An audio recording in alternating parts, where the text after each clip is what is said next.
This program features live coverage of an African safari and may include animal kills and carcasses. Viewer discretion is advised.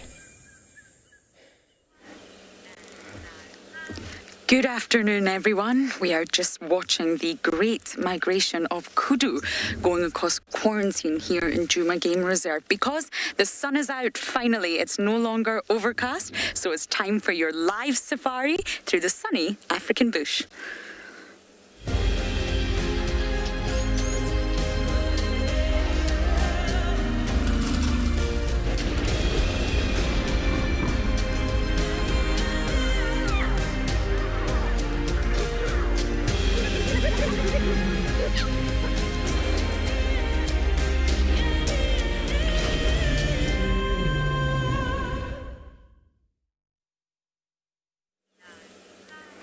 Welcome on board, everyone. It's an absolute pleasure to have you here, and I am over the moon.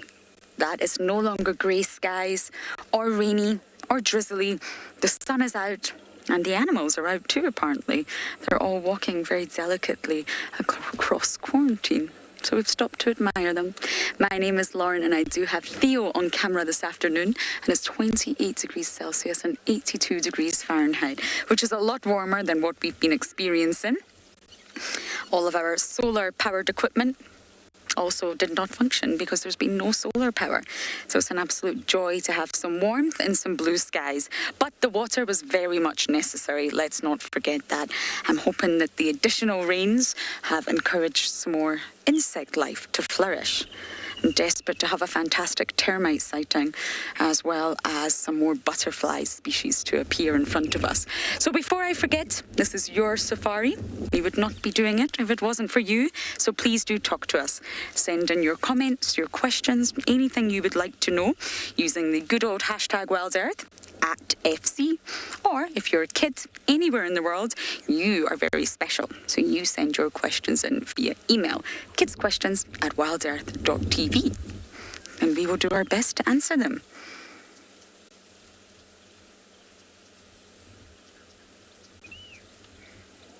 Now, just an update from my side. Apparently, both Tswalu and Shidulu crossed in earlier this morning into Djuma. In, I say, not out. We normally always say the words out. So I think Tswalu and I are going to split roles, and we're both going to take on the task of looking for these female leopards. I'm not sure if Tswalu crossed in with her two little ones that are not so little anymore. I'll move forward for you, Theo. So I am going to move forward, take another look at these kudu, but as I do that, there's plenty other people in different locations waiting to say hello.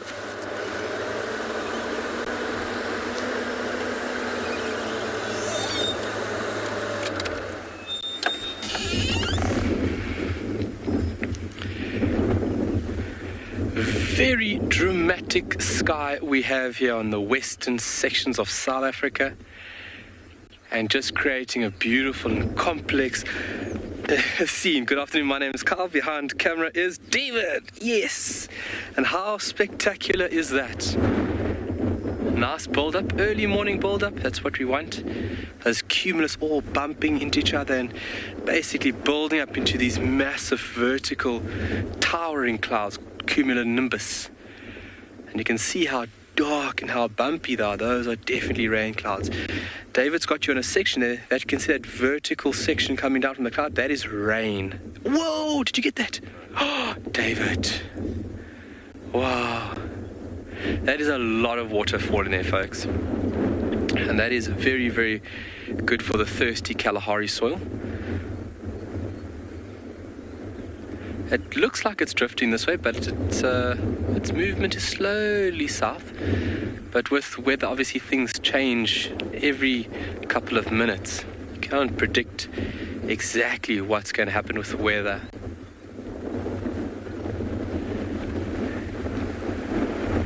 It is, Julia, but very, very important, and it shows you how diverse this area is. This morning we had nice, clear, open skies with a few little clouds here and there, and those clouds drifted all the way from the northwestern sections of Tswalu, basically from Botswana and Namibia, and all those clouds basically congregated and got together and made these big, beautiful rain clouds. But a spectacular scene that is. I don't think it's very clever for me to stand on top here.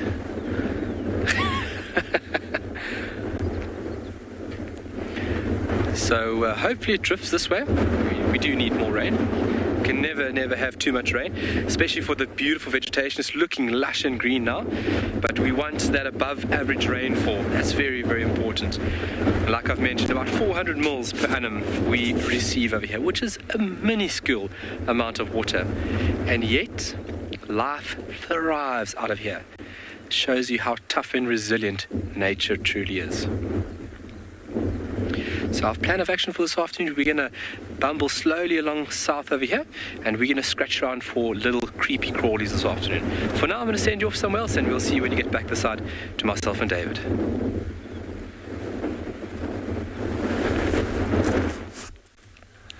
Jambo, good afternoon everyone, and welcome to you here in the Masai Mara. We have some lions and look like they're in a hunting mode. My name is Tim, and behind camera we have Big James. So here, these lions look like they're eyeing just so a big warthog. So we'll be keen to see what will happen. The temperatures are low, about 17 degrees Celsius. So it's at least good weather for them to be on the hunt.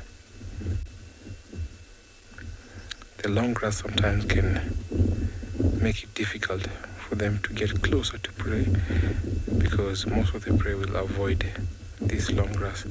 You can see they've gone up on a termite mound to scan the area.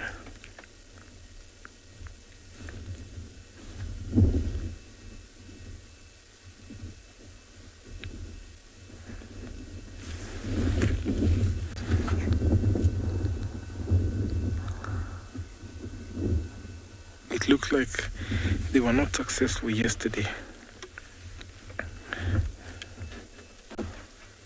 There's another lioness approaching, walking towards the sisters.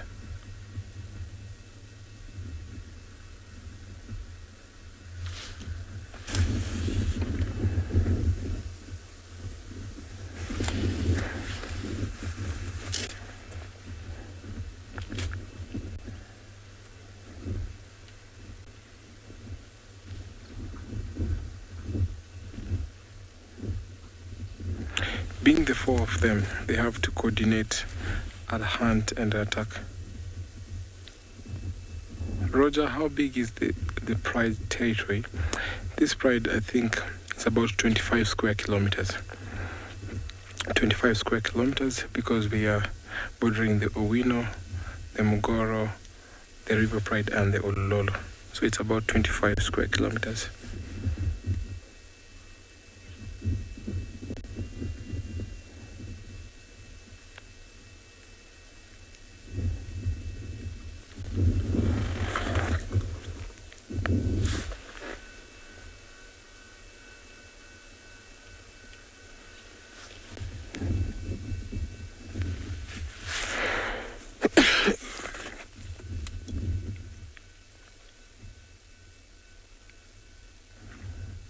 I think the warthog that they were all eyeing on has escaped. So they have to check and look around for something else. The problem is we don't have anything around.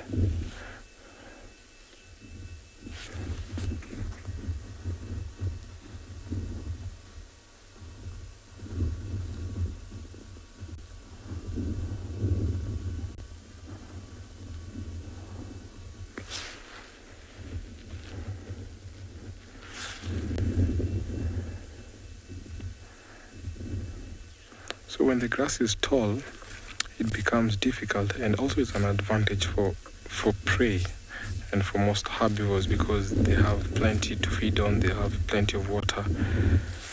But sometimes you find that when the lions are out on a hunt, they have to move or walk where these animals are, and preferably they also like where the grass is short. Looks like they've seen something. You can see there's interest there. everyone facing that direction, look at their body expression, just tell that maybe the water is out again. So I'm going to position and head closer. I'm going to take you over to another live location.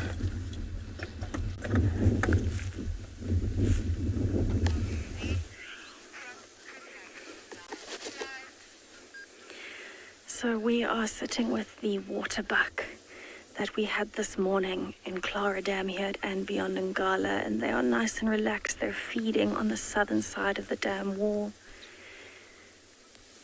and there are still 4 of them.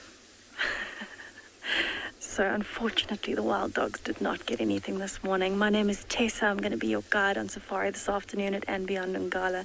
Behind the camera we have Sebastian. And we came straight back to the dam this afternoon to have a look what happened. But actually, if you have a look over at the dam, you can see that the wild dogs have gone and the water buck are no longer in the water. So what I think might have happened is you can see a nice blue sky peeping through those clouds. And I think that maybe the wild dogs overheated a little bit, moved off into the shade, and so the water buck took their chance to escape on the other side. We've actually got some impalas coming down to drink. We've got some southern masked weavers in and out of their nests here. And I think everyone's just enjoying a bit of sunshine, much like Lauren and Juma. I think it's the first time we've seen the sun in quite a few days. It's been very overcast, but I know everyone was really waiting with bated breath this morning to see what happened with that standoff. Oh wow, there you can see that beautiful bright yellow.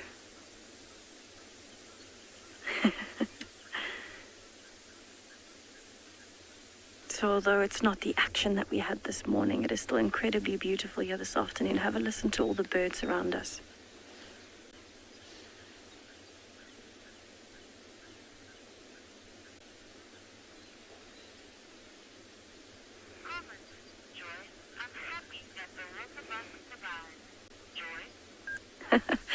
Joy, my mom said exactly the same thing. She was very happy that the water buck survived.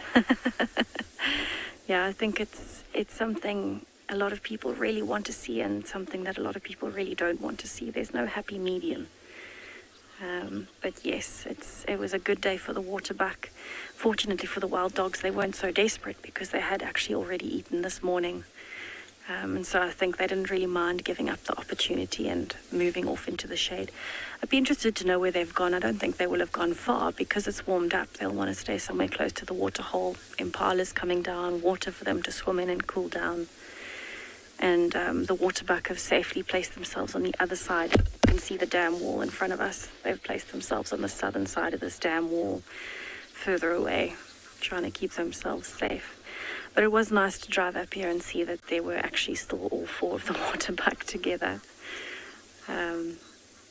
But yeah, it's definitely been an interesting day so far. But I've always just loved sitting at the water holes. There's always action going on. Cool. All right, let's move a little bit forward.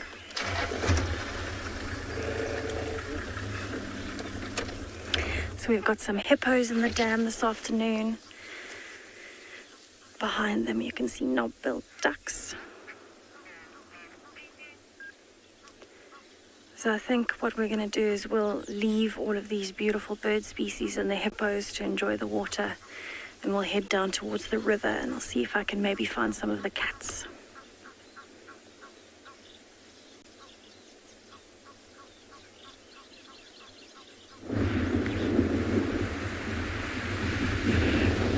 We are also enjoying the water from a different perspective.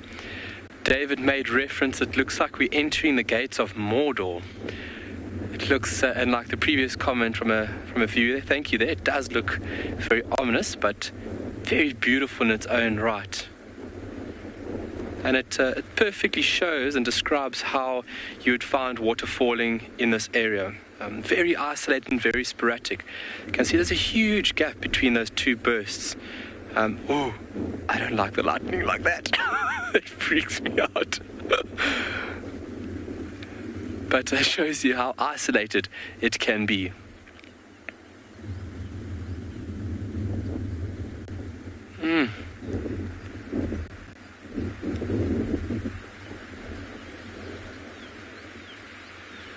looks like it's slowly drifting this way. It is moving south. It looks like it's drifting south. We're going to send you off very quickly. Hold on. We'll see you back this way.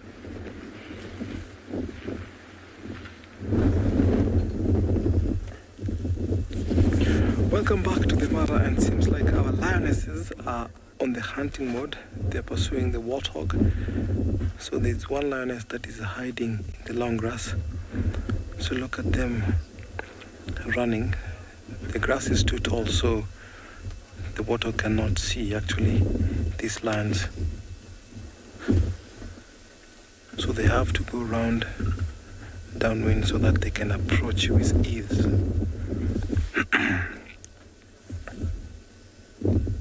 So there's one that is actually up at the front, so these ones are the one that is pushing the warthog forward. So make the warthog advance to the waiting lioness.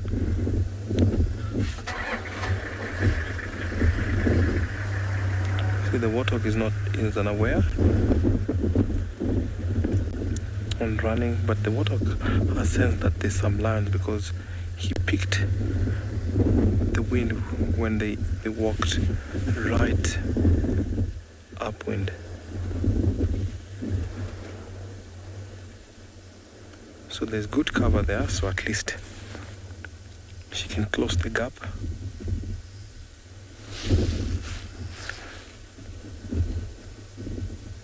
Still in pursuit.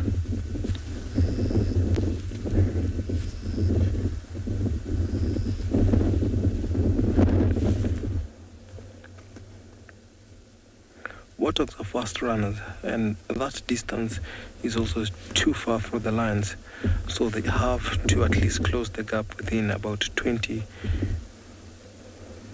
meters. So we've lost the warthog.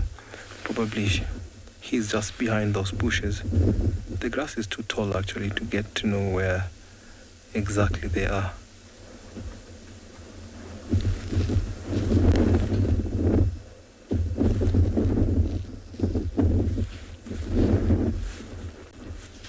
So I might change position for better angle.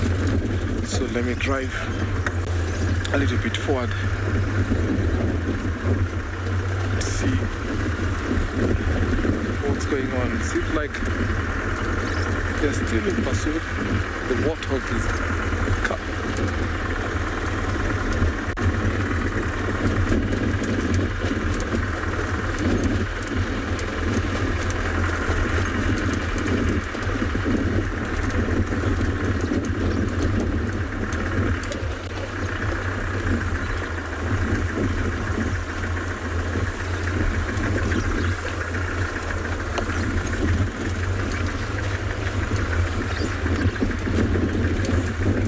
the line is still running.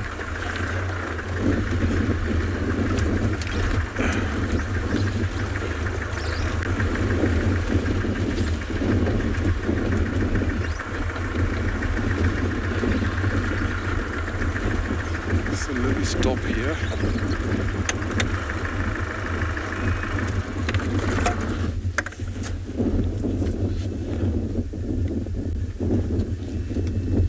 Still after the warthog, and I can see they've surrounded him and at least trying to push him where the other lionesses are waiting.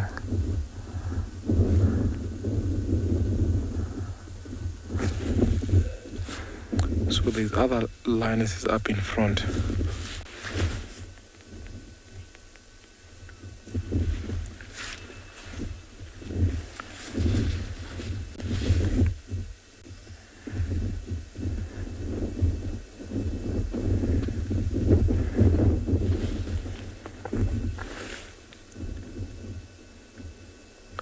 It's a little bit wet there, it's a marsh area.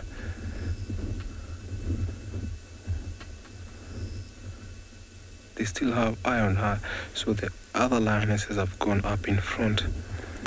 I'm sure what's going to happen, they're going to push him to these lionesses that are advancing that direction. See that lioness waiting? and probably the warthog is just between the one that is walking towards where she is and the big bush.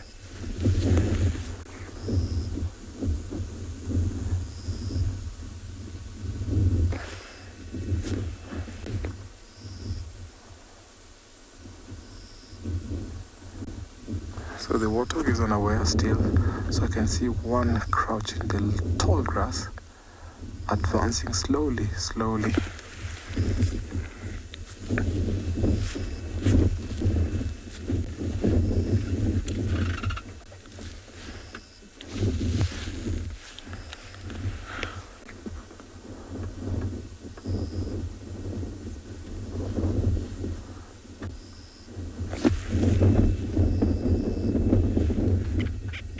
So behind that termite mound is where the warthog is.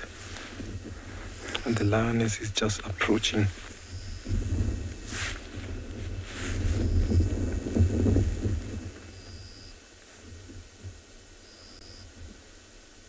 You can see the warthog there, and the lioness is just walking behind the termite mound. He's still not aware that the lionesses are there. He can't see the lionesses.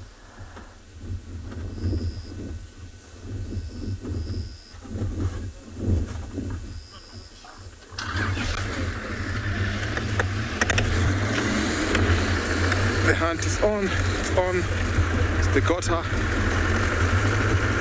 So, just going to drive fast. That was super fast.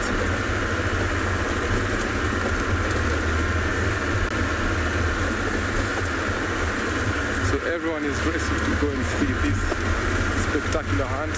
It's another day for the Owinos.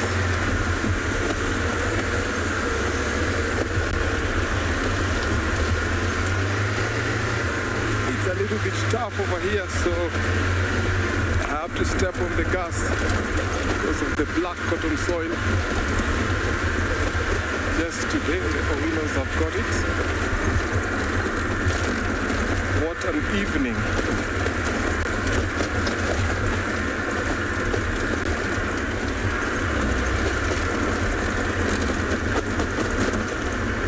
For those of you who think this is gross, it's nature taking its course. The lions have to eat. They have small babies, they have small cubs, they have to feed them. So, and yes, they've got dinner this evening.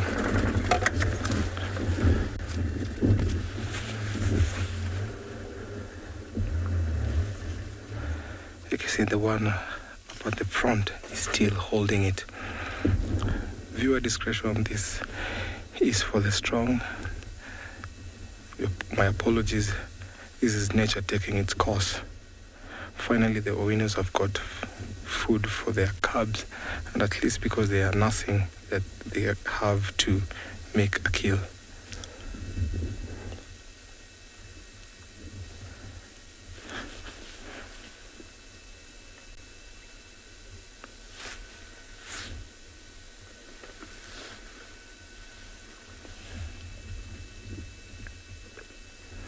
You can hear them tearing through the flesh.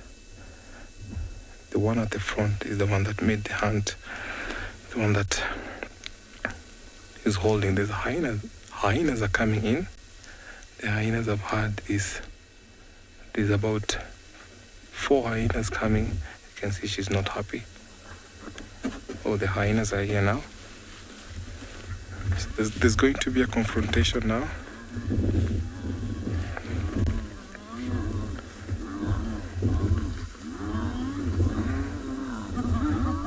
It's a tug of war right now.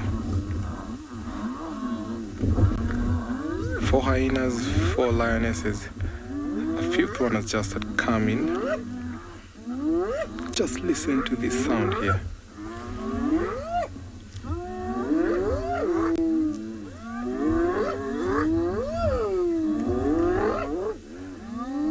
The hyenas are making a contact call. They're calling the rest of the clan to come here. But the lions are undeterred. They're just carrying on eating. They don't care about the hyenas.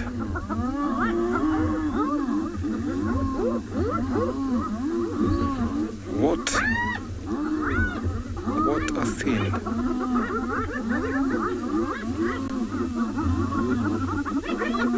Julia, this is indeed amazing. What an amazing show this afternoon.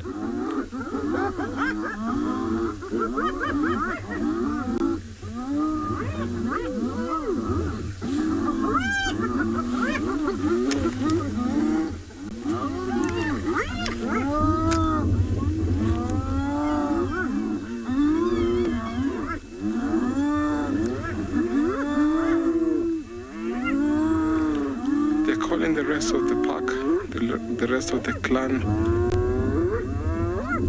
So the lionesses are outnumbered right now. Look at them, they're eating as fast as they can.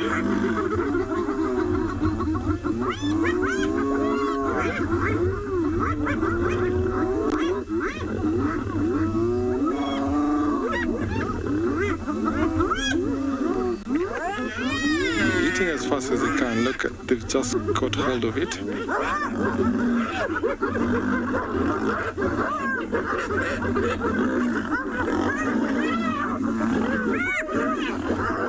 They're outnumbered right now. And what you do, you just have to go away.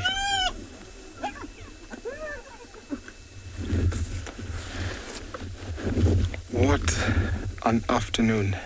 So the hyenas have won, have taken the prize. So that is what happened out here. When lionesses are outnumbered, they have to give away. Because hyenas can inflict big wounds to them. Poor lions, they have to hunt another day. Seems like they're coming back. One of the lionesses is actually advancing. She's back. It's my prize. So you have to give it back.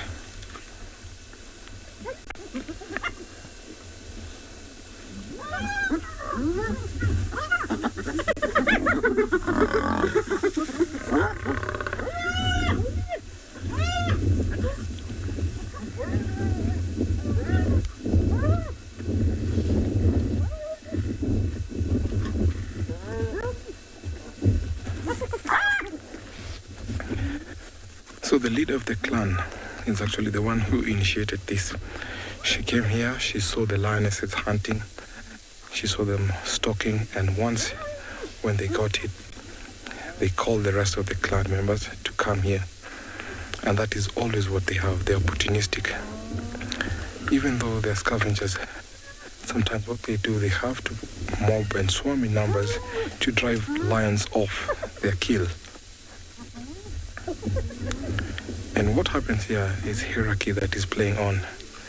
The alphas and the high-ranking ones are the ones that are eating fast. Then the rest, the subordinate ones, take their turn. See, the one to the left is actually a lower-ranking one. Not welcome to where the rest are eating. Excuse me.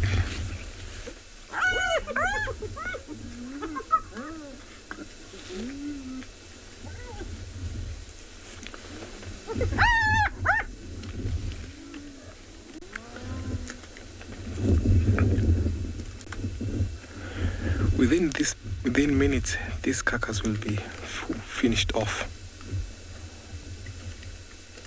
Remember, the lions only got a small portion of it.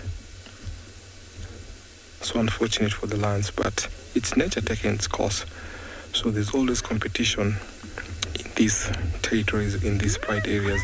So whenever the two clashes, they have to at least make sure that the rest move off.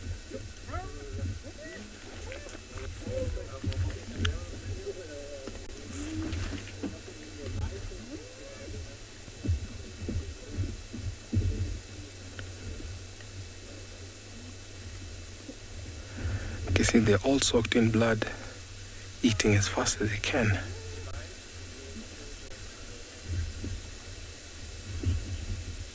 Tracy, these hyenas are such thieves indeed. But that is what happens, Tracy. There's competition out here. Remember when I told you a little bit earlier, whenever there's no prey around, so the lions and even the hyenas will prey on warthogs.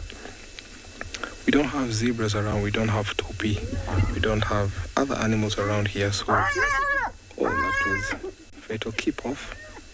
So that is what happens. Whoever gets a meal, this is what we call kleptoparasitism, when one predator steals a meal from the other predator.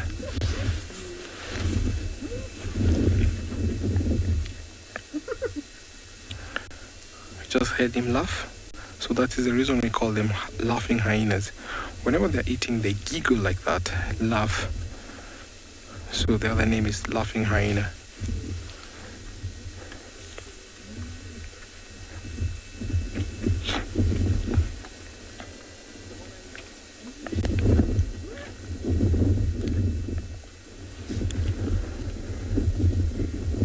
That one has got away with a drumstick.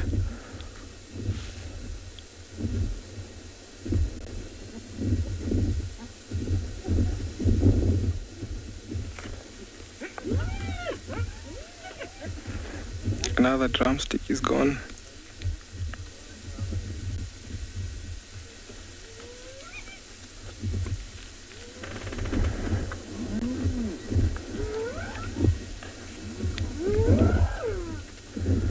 That's a contact call, calling the members of the clan.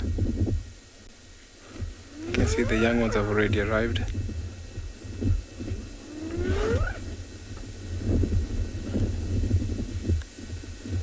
There's no way those lions could have won the prize. Look at how many hyenas are here. We have about almost 10 hyenas around here. So the only thing that they would have done is just to leave and go away.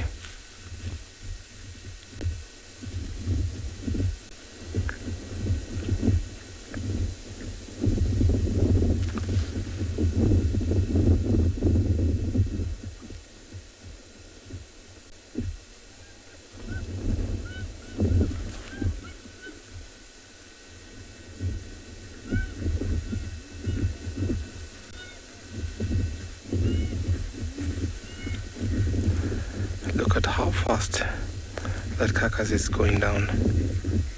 Tells you how fast they can eat. At one go, hyenas can eat about 25 kilos. So everyone is struggling to get a share.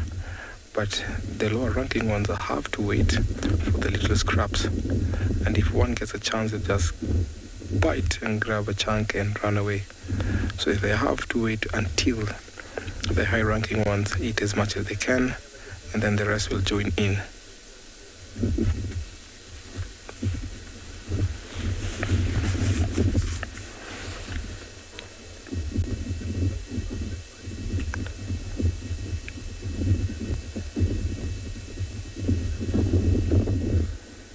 Something spooked them. They also worry because if the lions gang up, they can at least come and push them away. So that is the reason why you see them getting spooked at times. Just want to leave a moment of silence as we watch this happen.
It's an afternoon of activity.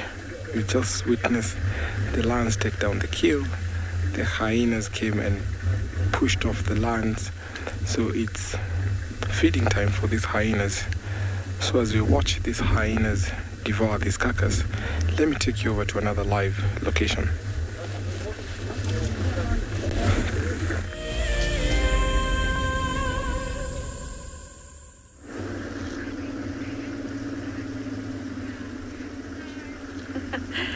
What an incredibly lucky sighting to have in the Masai Mara.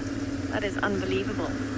So speaking of hyenas stealing things, driving through here this morning when we were trying to find the wild dogs again, there were a lot of vultures here, there were a few hyenas. And I think the wild dogs actually moved through here earlier and maybe they killed something else, maybe something small again like a scrub hare, and so all of those scavengers were around looking for scraps. They've all gone now, so everything must be finished. And I think the vultures have all gone back towards the river. So that is exactly where I'm heading to hopefully find some leopard tracks. And I'm going to be going all along the Timbavati riverbed, hoping that in those nice tall trees and in the shade, because it is so hot today, that we might actually find a leopard. I haven't seen a leopard in a few days. What's also wonderful is it's a fantastic area for a lot of the other predators, but also for some of the more unusual things, some fantastic birds. Baboons as well. I love watching baboons. I think baboons are incredibly funny. But I think it is actually just so nice to be out in the sun today. I think it's something people complain about a lot because it gets very hot. I know I could be one of those when it gets very hot. Oh, it's so hot. But actually, it's lovely to see the sun again. You can tell the difference in the animals already. They're less active, more back to their normal routine. But let's head to the river and see what we find there.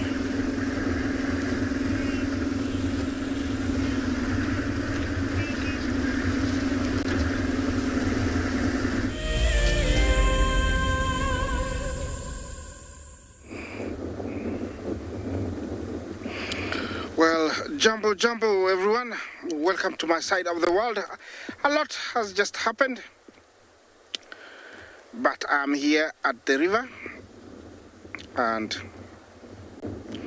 we have the mighty Mara River.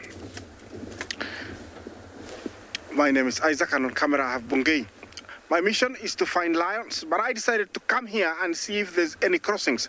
There isn't any, but the residents are there. I have one big crocodile who's laying in wait of anything that might come its way, but there is nothing.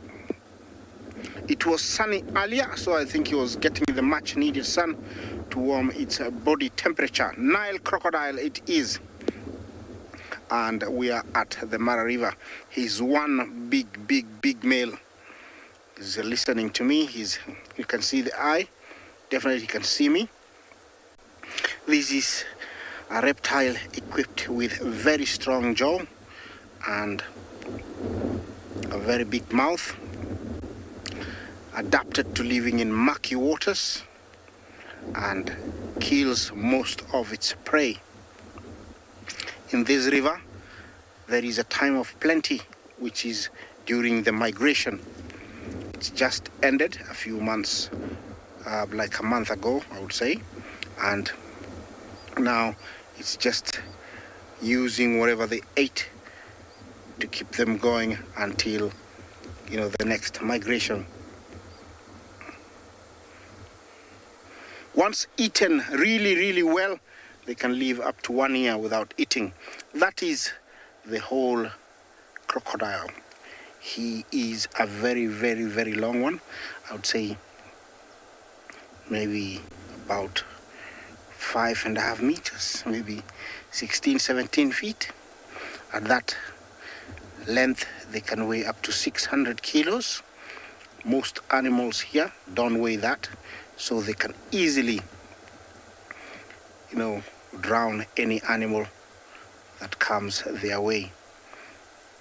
The technique they use is to use their strong jaws and teeth to clamp on that animal, and then as it tries to fight, they'll just sink themselves in, and that's how they kill the animal. If it tries to fight, they do the death roll, and usually that is the final blow. It does a lot of damage. There are so many in this stretch of the river, but right now it's cool. I think they've gone back to the water. They hide really well amongst the rocks. If you didn't know what you're looking, you can easily step on them. Yeah, it's quite cool here, and there's a big cloud coming.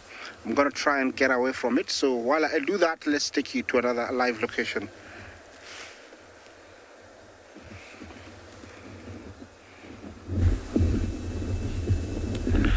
Welcome back to where we've not left.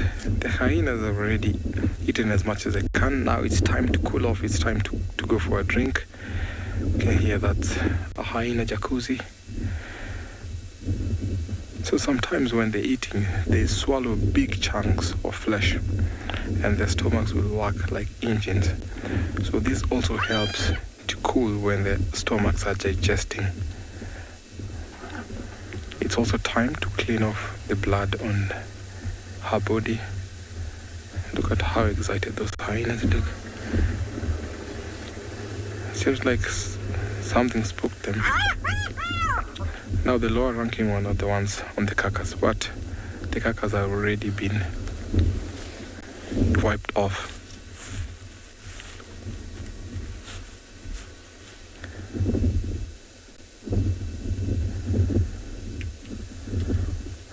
That is one excited hyena after having a meal, after stealing the meal from the lions. It's time to go into a hyena bath.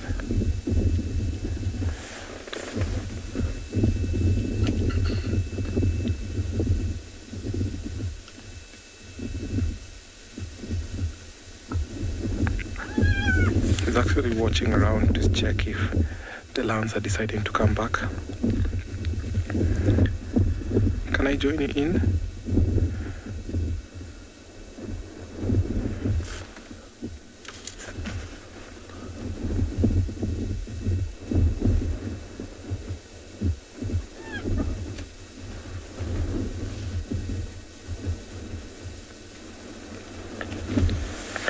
Hyenas have about 16 different calls, and every call that is uttered signals something.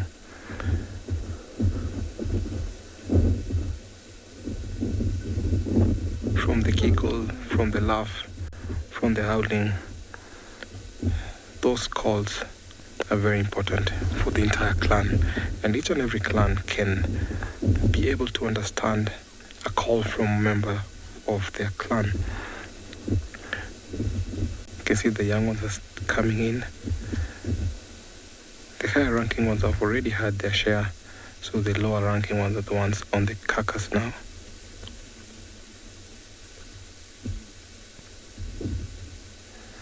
I'm still going to sit around and watch how they devour this carcass as I'll take you over to another live location.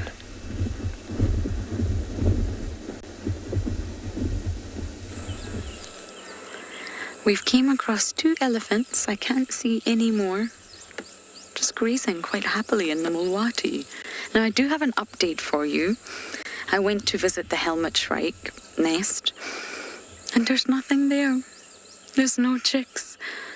We wanted to show you the nest, but I think the lions got a little bit active in the Masai Mara. Oh, empty nest syndrome, I felt it. So they've either just all fledged, because of course we don't know how old they were. But it's so wonderful that we got the answer to that question. So when I went through the behaviour theory, that was right. We got that from one of the experts who told us that it's most likely behaviour and instinct mixed together, and that was correct. So Trishala went off and looked for the Batis nest because we knew it had to be there, and she found it. Good job, Trishala. I think that's a job well done for the girl team here at Juma.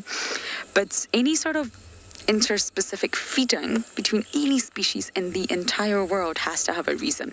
There has to be some sort of, well, evolutionary benefit, or else why would they do it? There has to be a reason. And for interspecific feeding in birds, there's a list of theories.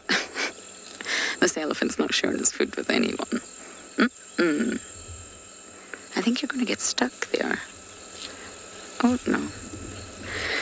And one theory was that birds raised in a mixed clutch may develop the tendency to do that because they grew up with other species.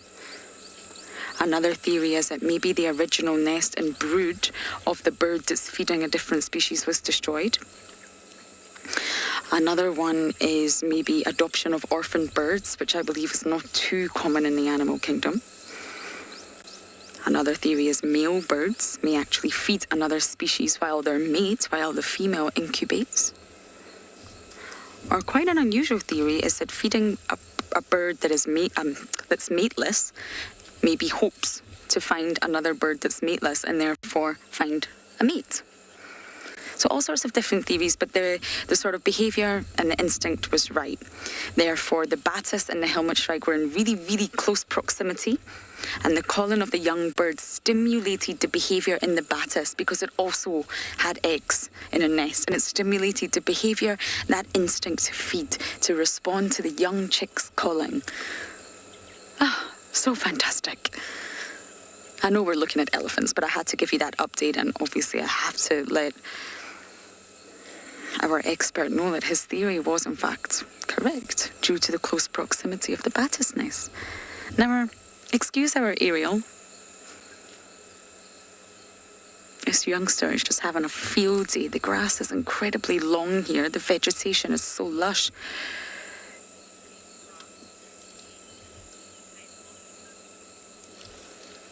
I didn't catch that name, but you're asking, is there a preferred food for grass and leaves for elephants? Absolutely grass. They're primarily grazers in summer. So if you watch this little youngster who's managed to position itself right at the back of the car, it's using its trunk to sort of pull up the grass and then put it into its mouth. They switch their diet. Winter's a little bit harsher, and then you will find them feeding on leaves in the winter. But when the grass is this long and lush and palatable and nutritious, you will find them mostly eating grass. You often find behaviourally, elephants are a little bit more relaxed in... What are you doing? Elephants are a little bit more relaxed in summer because they're fed well, there's less competition, there's lots of water, whereas in winter they can be a little bit more stressed. Resources are not plentiful, competition is rife, and therefore elephant behaviour can change. Now you see how that little one sort of took his foot off the ground? I actually think he was just resting. Got a heavy body weight. He was just resting on his 3 legs. But sometimes when they do that, they're actually trying to triangulate because they do listen to vibrations with the soles of their feet. There's special cells there that detect vibrations. And if they just lift... Oh, dearie me, that's my game drive. Well, if they just lift one leg off the ground, that sort of concentrates all the vibrations into the other legs. Or they can keep one toe on the ground. So lift the foot, lift the heel, and just keep a toe there, and that concentrates the vibrations to all these cells, which are concentrated at the toe of the foot, and it allows them to understand what is going on around them. It's incredible.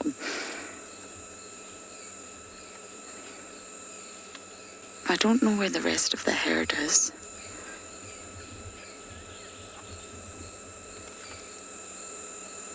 But I imagine they're going to head to Twin Dams and get some water. This day has transformed into something glorious. Now we're right underneath the Wahlberg's nest, and I don't see any movement. No one's feeding. Mum's not there, Dad's not there, and I can't quite see the chick from the angle we're at.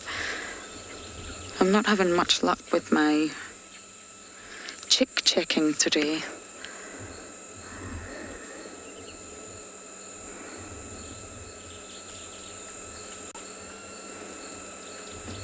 Oh.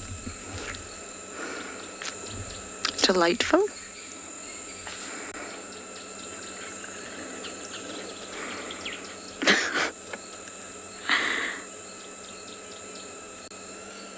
Oh, this youngster is just like a kid in a candy store. So we're probably going to sit here a little while longer. We're going to send you lot off to another location.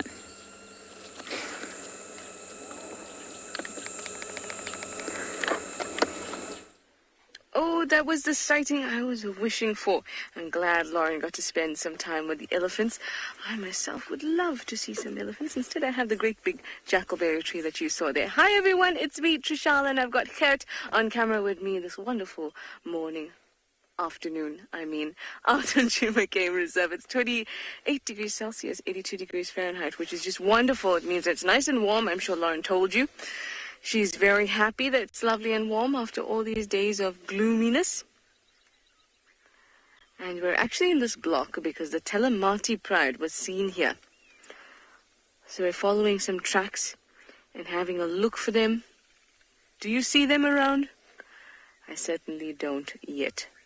At least we have this very beautiful jackalberry to look at. Now, quite close to the dam.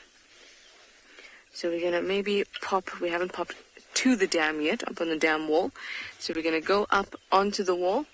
It gives us a nice vantage point. Plus, maybe the lions will come out from their very shady hiding spot and have a drink. And then hopefully settle down, or would have settled down somewhere near the dam, which make it much easier for us to see. Can you hear the wonderful sounds?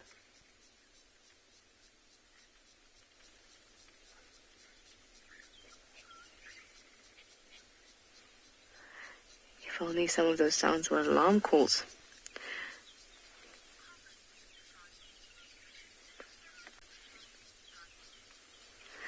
Johnny, you say it's so green? It is very, very green. I hope that we'll get even more green, or get greener, because this whole week we're expecting scattered showers, some thunderstorms as well, especially tomorrow. It says it's 90% sure we're going to have thunderstorms. That'll be great for all the plants and for the mushrooms, which I have seen quite a variety of recently, and I will point them out, especially after a nice big thunderstorm, like the ones we're expecting this rainy season.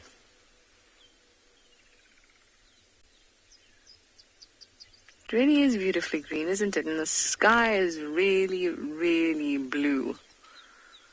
It tends to be that way. But after days of grey, the blue sky is really welcomed.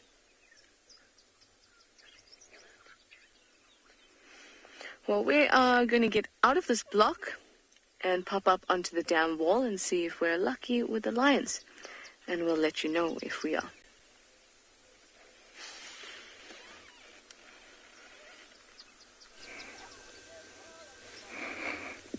Well, I'm here and I have found the spotted one, cheetah. How exciting is this? And looks like it's on a hunt. He is a young male. I think this is Oloti, our resident, cheetah for the moment. Not very used to vehicles, very shy, always trying to get away from vehicles, looks very hungry, and so signs of hunting are very, very high. Remember, they are much more successful than lions, and I don't know what will happen. Yeah, cheetahs, are animals that are, vulnerable, and they're facing a lot of elements. So to see one is always very, very exciting. I don't know which direction it's gonna take. I hope it comes back, because ahead of us is a big herd of impala. Yeah, looks like it's going the opposite direction. There is nothing I can do. I don't speak cheetah, so I'll let it do its own thing, but definitely I want to follow this cheetah. It's heading in the opposite direction. Looks like it hasn't eaten. Looks very young. I would say it's about maybe 3 years. Quite a young male. They live up to 12 years, so he's at the beginning of a long life.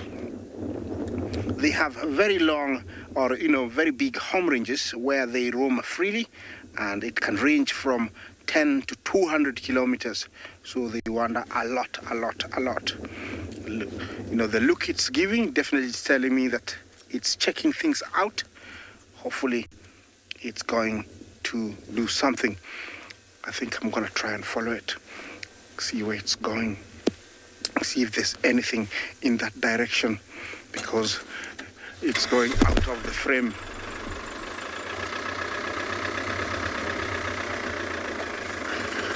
Undat, you asked if, you know, they would have territories, cheetahs. No, they have home ranges, what is called a home range. It's much bigger than a territory, and so they don't have territories.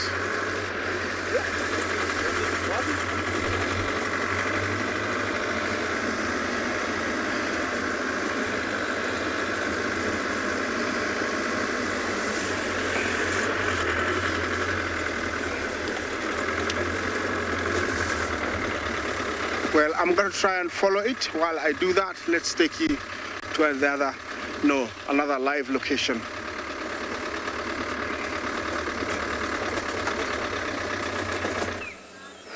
Now, it wouldn't be a trip through the Mulwati if we did not stop at Sebwig's house. One of the adults is present, and you can actually see the tail feathers. Not often we get to see them. Those really rigid, long, structured feathers that stick out far beyond the rest of the body, of course, assisting in flight. Not flight necessarily itself, but assisting in steering and manoeuvring, as well as stabilizing the bird during flight. And that's why a battalier, for example, is so unstable in the air, so wobbly, because they have such short tail feathers. Or you can see the spotted eagle owl has very, very long tail feathers. And you can see those sort of darkened bars. That's additional melanin for strength. That's why these feathers are very rigid and very strong, because of their function. Now, once again, everyone, I am looking for Olivia, as I do every day, and I really don't see signs of her. It doesn't mean she's not there, but I really don't see any sort of sign of her. And what worries me is she was at the nest for a very long time. We didn't see her mobile at all. And then all of a sudden she just moved and shocked us all. She was in a completely different position on a different part of the Mulwati embankment. And I don't know if that just left her too vulnerable. I don't know why she moved. I don't know if there was a threat that caused her to move, but then she became even more vulnerable. I'm really not sure. But it doesn't mean she's not there. I hate to assume the worst. It's human nature to do so, but it's very, very thick. And she's a tiny little fluff ball.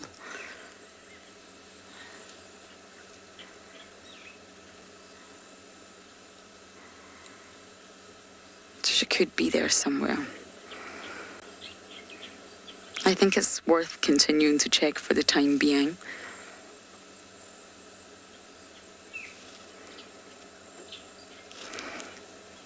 And the other sort of sturdy feathers on a bird are the ramages, the flight feathers. So obviously she's got her wings tucked in, but those feathers are really, really strong, both the primaries and the secondaries. Peter, you're saying it's very, very sad that we can't find her. I know I'm receiving so many messages and so many emails. I don't have the answer. I don't know where she is. Nature can be so hard sometimes. But what I can say is where we're finding the adults now, both male and female, is the sort of original spotted eagle owl territory, if you like. This is the original place where we first spotted them before we then discovered Sebwig in the nest, which was about maybe 50, 60 metres away. So that also makes me slightly concerned that she's just came back here. I think this is a female.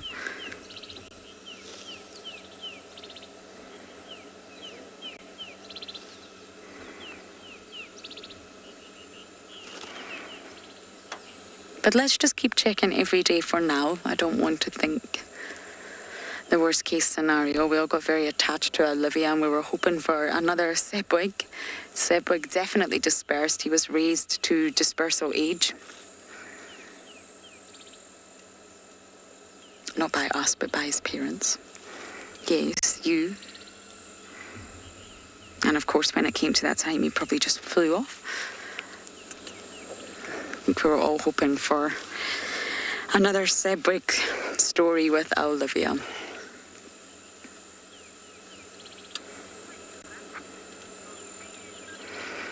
So we're going to let Mrs. Wig be, and we're going to continue our bumble through the dry riverbed.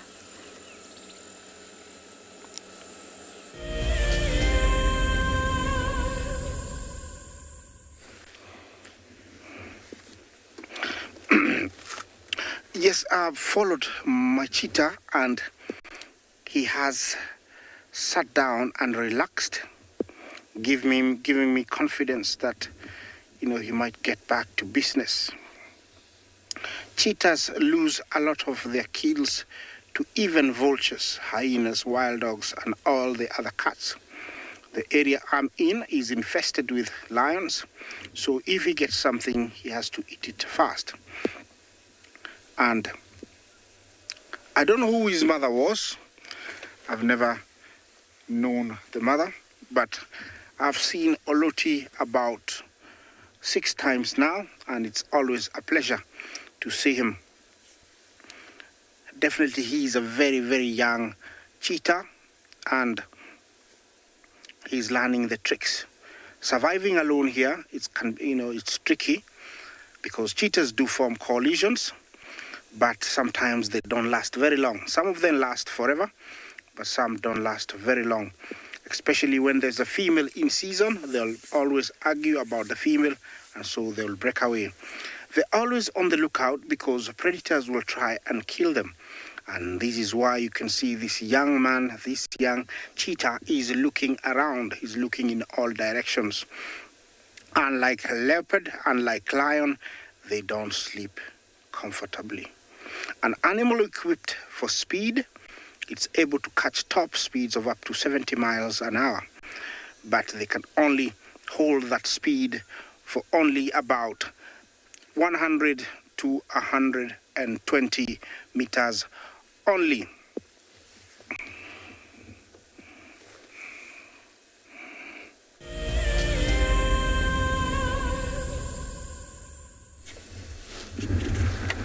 Welcome back to the other side of the Mara, and our hyenas are still eating. The high-ranking ones have already had their full share. It's now time for the lower-ranking ones to eat whatever has been left. You can tell because they're smaller, and sometimes the lower-ranking one will be the males from this clan. So always the males from other clans will sometimes be ranking to the males of the same clan. So you find that the ones that will mate with the alphas here are from other clans. You can see the one to the left a little bit younger.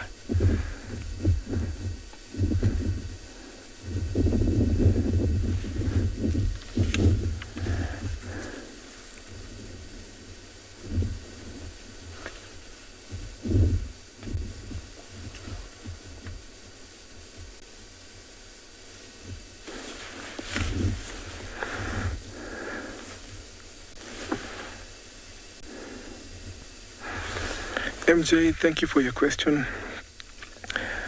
This hyena clan has not yet been recorded because I have been following this hyena clan for a little while, and I asked the hyena research team that is based here in the Mara Triangle. So they told me that this hyena clan has not yet been recorded. So it's a good question, and I would want to have more photos and more IDs of these hyenas to see whether they can be able to put them and register them as one clan and name them. Remember, about a month and a half ago, we saw a hyena mating and she was from this clan.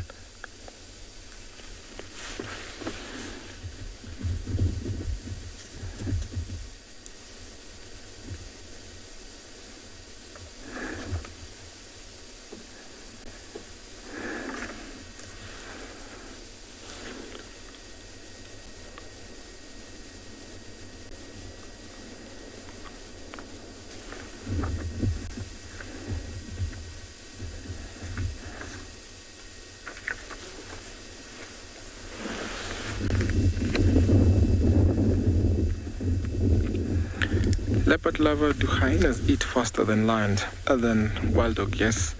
I would say yes, because look at the size, their crushing power, and because of competition among the clan members, hyenas can eat as fast as they can, more than wild dogs. So there are so many that came in here, and everyone wanted a piece of share. So that is the reason why they can eat as fast as they can. The reason we have the opposite is because wild dogs go for smaller prey, and if it's an impala, the entire pack can finish up an impala as fast as they can. But in comparison to the ratio of how strong hyenas are, and sometimes coming across big kills, I would say they eat faster than the wild dogs.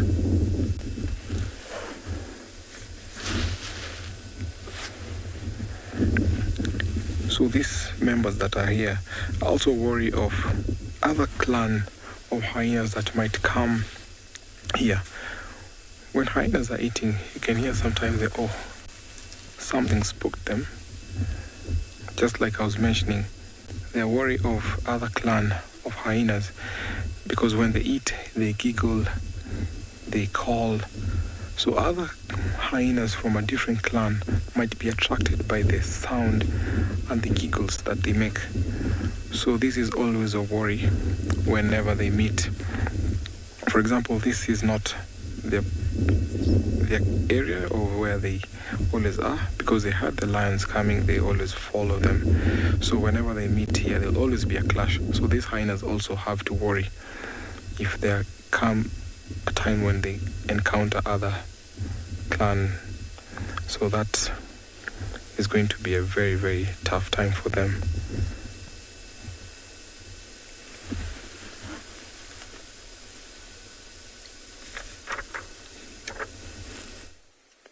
We have managed to find what we were looking for. And those are the members of the Talamati Pride, thanks to the sharp eyes of Gert looking westward. So they actually moved from where we thought they were, near Treehouse Dam. And they're in the same block as the hyena den, but very close to Weaver's Nest Road. So actually, even though in the same block, not close to the actual den. Bless you. The grass is quite tall, and I actually don't know how many lions are here. But that sneeze revealed another lion.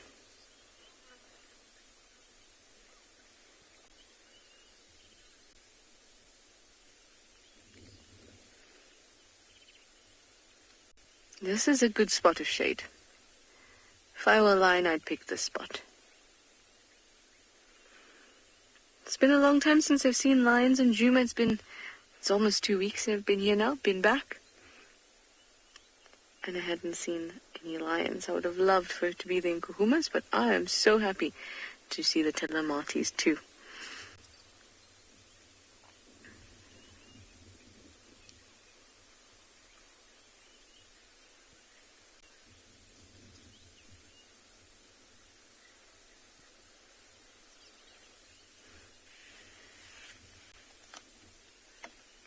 The young male is quite maney, which is wonderful to see, and it's actually quite dark already.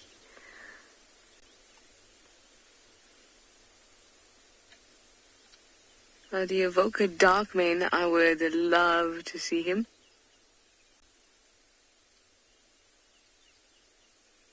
AB, you'd like to know what's the difference? Oh, Lauren just came into our segment there. AB, you'd like to know what's the difference between the Telematis and the Nkuhumas? They're completely different prides.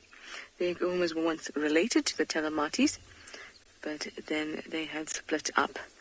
So they're completely two different prides of lions that they're the two most common that we're likely to see. There's also the Torchwood pride, but we don't see them very often at all. So the difference is that they're completely two different prides.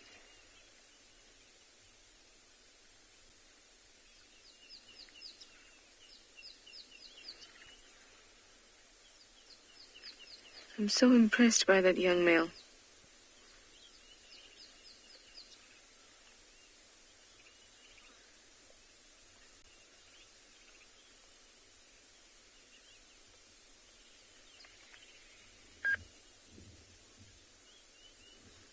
I would love to see, like I said, Darkmane. He hangs out with the Telematis more than the other two Avokas, as you all know. 3 Avokas in that coalition. And they, for lack of a better term, service both the Nkuhumas and the Telematis. And Darkmane spends most of his time with the Telematis, and I haven't seen him in a while. I've seen Blondie and the Mohawked male quite a lot in the past, that is. I haven't seen him haven't seen them in the last 2 weeks. So I'd love to see our Dark-maned Avoka. Well, as you can see, you can't even tell they're lions there almost.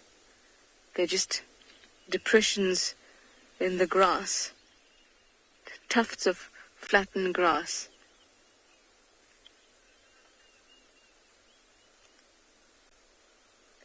Very, very, very tired.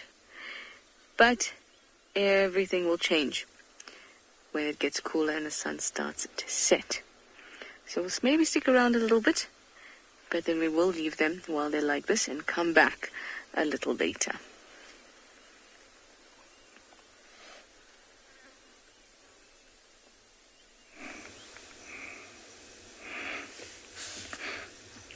Yes, you just came in at the right time, and the cheetah is on the move.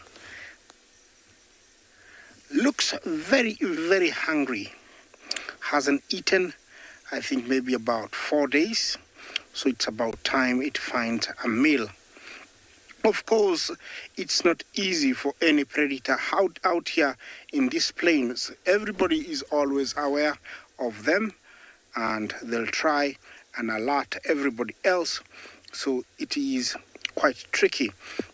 For a cheetah to get its meal, it needs to stalk its prey, depending on whatever it is, up to a distance of about 60 feet, that is around 20 meters, before pouncing. Acceleration is quite fast. It can go from 0 to 60 kilometers per hour in about 3 seconds. So it will accelerate before the prey, the prey it's going for really lands that it's there. And success rate in cheetah is much higher, is almost 70 to 80%, unlike lions that's around 30 to 40. And they don't kill big animals. The biggest animal they can get usually is about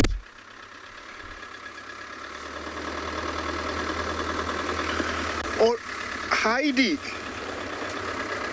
what is the meaning of Oloti in Swahili? It is not Swahili, and I don't know what language it is. These names are named by, experts and researchers, but maybe I'll do research and I can tell you what it means. Sounds like Maasai, Oloti, but I'm not sure. So this animal, will hunt animals like impala, Thompson's gazelle, Grant's gazelle. Those are the biggest animals it can go for. bigger than that, then they risk the danger of being, like gored by those long horns. And so they go mainly for Thompson's gazelle and impalas. This is an animal built for speed. Long body, long tail, very strong hind legs, a very small head for breaking into the wind. Very fast, predator.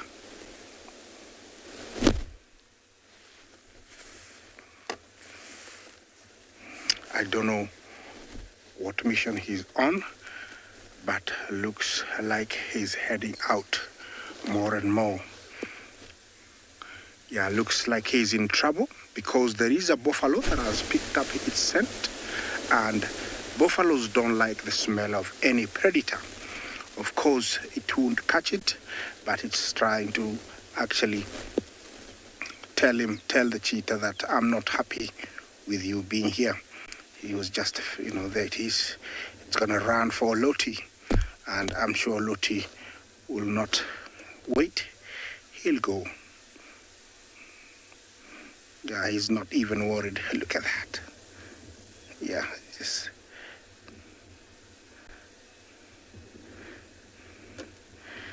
Yes, that's a big buffalo. Call them dagger boys. Very, very grumpy. And very, very fast. They look very slow, but I tell you, they can run when they need to. Loti is moving faster and faster, so the only thing I can do is try and catch up, just in case a scrub hair or something comes out. It can get very interesting very quickly.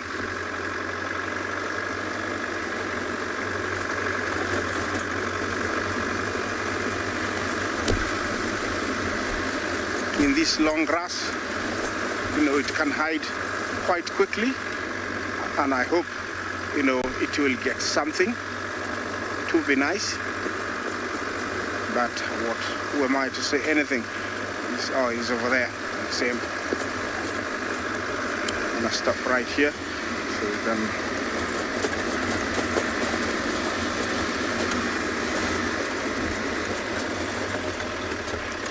Yeah, he's heading out into the open plains because that is mainly their kind of habitat. They like, being out in the open so that speed can come into use. Otherwise, in bushes, they'll trip and fall. Looks like he's disappeared once again, and I'll have to locate him again.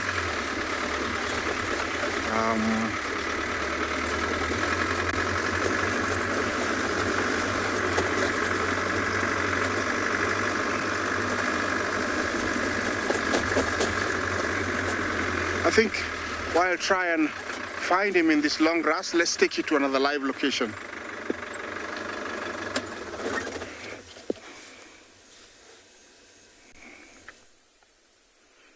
I'm trying to find my old lions in the long grass. Somebody is waving, though. Got the leg up.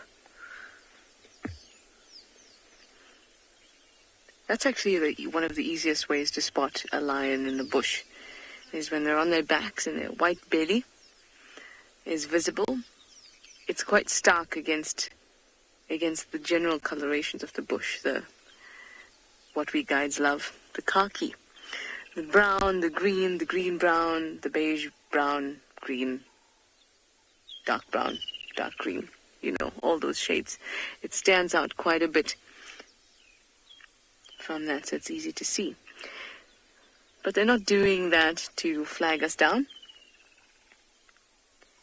The nice thin skin on the underside, on the belly, on their their underarms. And it sounds strange, but that underarm skin and under leg skin or thigh skin is really thin, which means that heat can diffuse from it much quicker. So it's a nice, easy way to cool down, a behavioral change to cool down.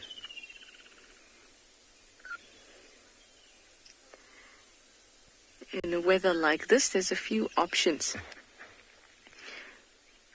for both you and for the lions. You can change your behavior, which means that you'll lie on your back if you're a lion, or seek out shade, or move to a water source, things like that, to cool down. Or there is a physiological change that will happen as a response to the heat. That being panting or sweating. We can sweat, but other animals find it very difficult, with the exception of a few. Horses, some cats and dogs will sweat on their paws, but the animals out here, they don't get to sweat, which means that they can't cool down by using evaporative cooling like we can. So that's why temperature is such a big deal here. That's why in the middle of the day you always say, oh, it's a quiet drive for the first hour, or we're going to have to look in the spots of shade, or we wait till the sun goes down, because it's such a big deal and it affects the animals' lives so drastically. So drastically, in fact, that they have special adaptations to help them deal with the hot or the cold. I must say they've picked a pretty good spot, though, because we are in the shade with just that kind of touch of sunlight peeking through here and there, and it's very, very comfortable. And they certainly look comfortable, too.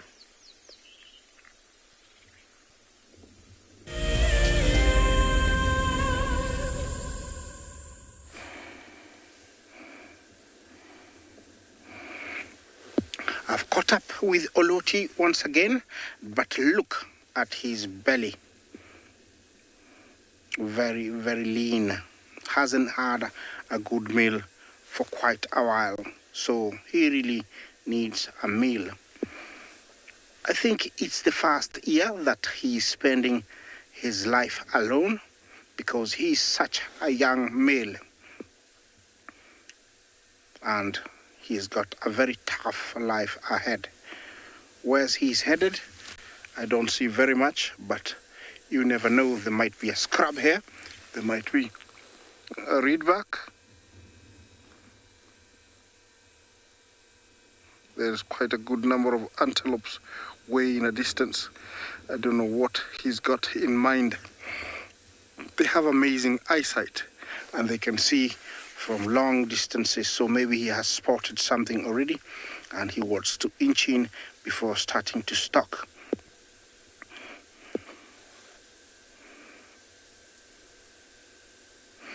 Unlike true cats, cheetahs are not really true cats, and for many reasons they have differences that differ from true cats. One of them is that they're mostly diurnal hunters, and they use speed rather than stalking and strength to bring down their prey.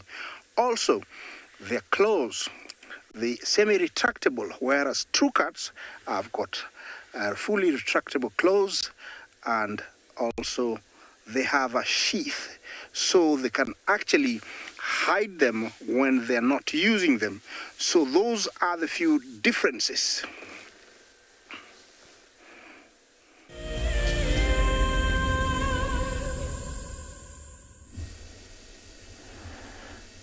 Welcome back to the other side of the Mara.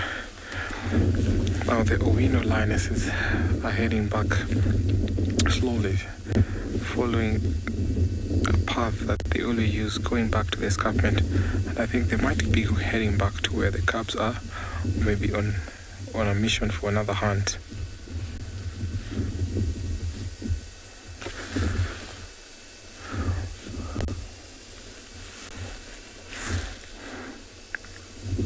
So when they disperse like this and spread out, that means that they might be on a hunt. So whenever they come across, whatever they see, they'll straight go for them. At least they've got a little energy, some energy, because they ate a part of the warthog and drank some blood. So at least I would say that they're better off than a lion that has not had something to eat for days.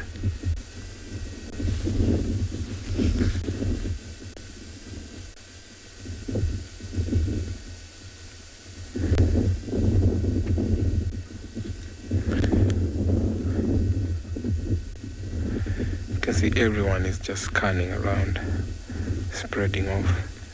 And whenever they locate prey, they'll still coordinate like what we saw when they went for that warthog. So one is leading, one is trailing, and the two at the center there, the middle. So whenever they locate prey, they'll just spread off, and there'll be one that will be heading off to flush the prey towards this other one's direction. That was so simple to watch. I mean, it was easy for them because there are 4 of them, and it's easy for them to take down prey other than a single lioness.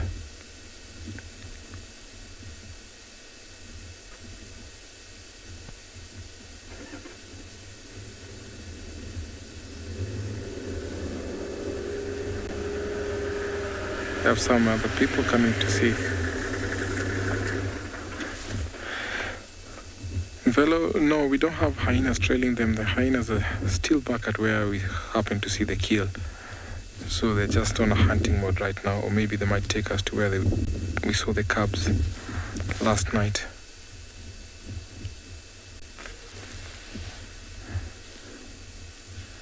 So I'm just going to follow them slowly to see where they're heading.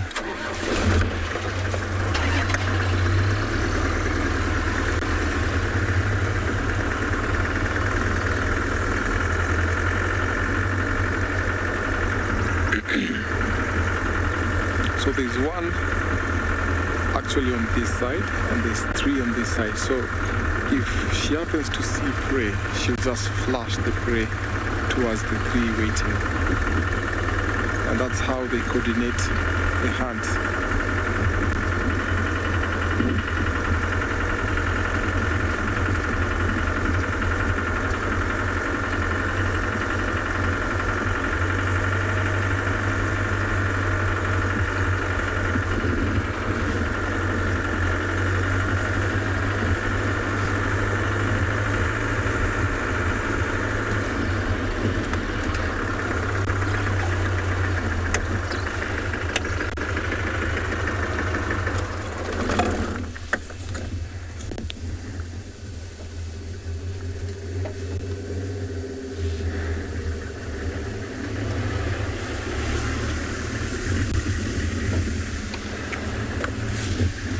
Because of the tall grass, if there was prey further up,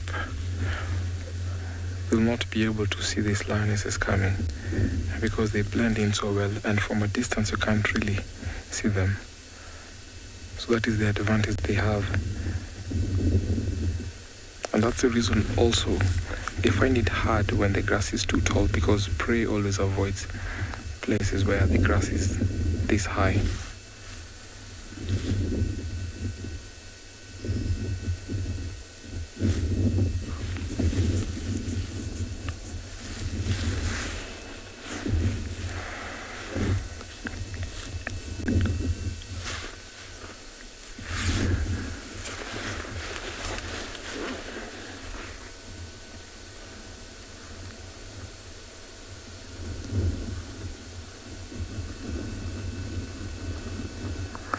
I'm sure the cubs might be waiting somewhere, and probably that's where they're heading. So just follow them slowly to see if they'll take us back to the den.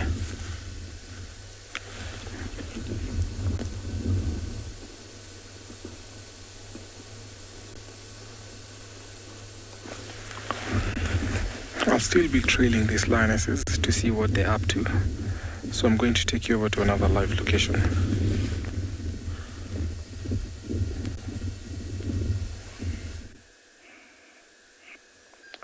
Well, it's one of those days where Oluti is not having a good evening. He just sighted a Thompson gazelle, then the Toppies sounded the alarm, and the whole area now knows that there is a cheetah on the prowl. He is not very happy. Good thing he doesn't show any signs, and also doesn't show any signs of, throwing tantrums. So he has to get back into action every now and then I've noticed he's sniffing the long grass, hoping to spook that, lone scrub hare to give him a meal so he can continue until the next meal. A long ways there, you can see we have lots and lots of Thompson's gazelle. The bad thing is that he's so low, he cannot see that distance. There is lots of scrub. So he's just walking casually, like he doesn't care, like he doesn't eat meat, and hopefully he will spot something. There is eland, there is zebra, everybody's around, but he's looking for that Thompson gazelle, impala, grants, or reedback, those small antelopes, medium-sized antelopes. One thing about cheetahs, they don't have very big jaws, so they can't open their mouth. Say ho. I hope I got your name right. How long can cheetahs stay without having a meal? Well, from start to really getting very desperate, I would give them a good week. Otherwise, that is too dangerous for them, because they use a lot of energy and burn a lot of calories during that fast, short chase. So they need to have something almost every 4 days for them to have the energy to chase anything. Going for that long is risking a lot. So, he has to get something. Yeah, he's heading towards that tree. Every time they get close to a tree, you will note that they'll sniff the tree, they will go around the tree, sometimes even scratch it, and then pee. Is he gonna do that? You smelt? Yes, they do that, and that is how they find one another. That scent marking using the urine leaves some chemicals that is like a whole, curriculum vitae, or, who is Oloti? How old is he? How long has he been here? How strong is he? Lots of things, it does leave a message there. And that's how these lone animals from leopard, cheetah find one another. Definitely he can see those animals, but they're much, much bigger to him, and all he can do is to hope that he can spot that lone Thompson's gazelle or a reedback or a Grant's gazelle. It's a lonely life, very tough, and it can actually be very desperate if you're not a cheetah. What about getting close to this beautiful cat? I haven't seen one in quite a while. In the Mara, I don't think anybody knows how many cheetahs we have, but they are not very many. They were once widespread and found in most national parks, but due to competition and very high competition, especially here with other predators, their numbers has declined because they're pushed down to where there's enough land to roam. He has sat down, and so maybe this is a good spot for me to park. Well, we'll share, the pose he's taking. Now he has decided to move on while we take you to the next live location.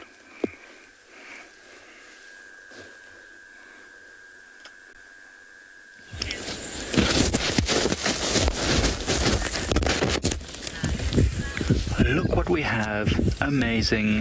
The last time we saw a male lion was a few days ago. So great to see them again. You are the most beautiful of male lions. He's busy cleaning himself now just before he maybe gets up. As you hear, it's been absolutely still, but now all of a sudden a big gust of wind has just come through. And we are hoping that this gust of wind is bringing cooler weather and maybe these lions might get up and start to move around. Hi everyone, my name is Mike, behind the camera is BK, and you're joining us with eco training, but not on Pride Lands at the moment. We're actually on Kwenga, just south of Kwenga Lodge, which is the property just to our east. And as you can see, it's a lot more open in many places, and we are fortunate enough to have the lions here, which is super great. It's not just one male lion, we've actually got a whole pride here. There are at least 2 lionesses and 2 male lions. There was suggestion that there were 4 lionesses earlier, but we can only see 2 of them at the moment. We're not really sure where the other 2 are. They might have moved down into the eroded drainage line or into the cool sandy riverbed by those big trees just behind them. But these ones have found a tiny patch of shade and are sitting out in the open. And look at them, look how they lay with their legs over each other. This is such typical lion behavior. Of all the cats, they are the only ones that will have relationships like these where they can be in such close contact. Even animals that live in coalitions like cheetahs, you won't often see them like this, lying all intertwined on top of each other, lie together, but not usually right on top of each other. So this is fantastic. Now, I think this might be known as the Ngati Pride. 2 males might be the Masangulo males, but I can't tell clearly from where we are. We are a little bit of a distance away. Oh, the ones are rolling over.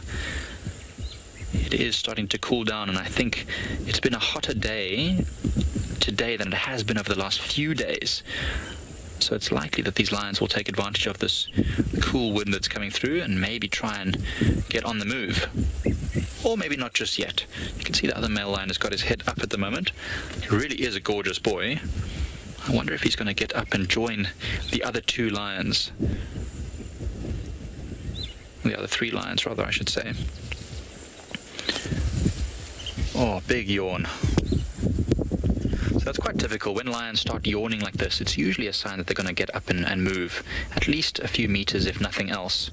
It just shows that they are trying to pump some oxygen through their system and get on the prowl. And these lions are in their prime.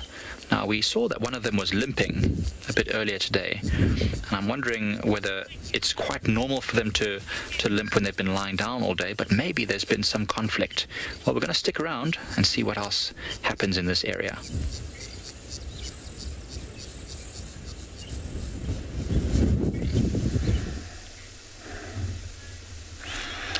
Welcome back to the Mara, and our lionesses are still heading back to the escarpment, and I'm sure they definitely show us their little cubs. We can see the blood stain on the face.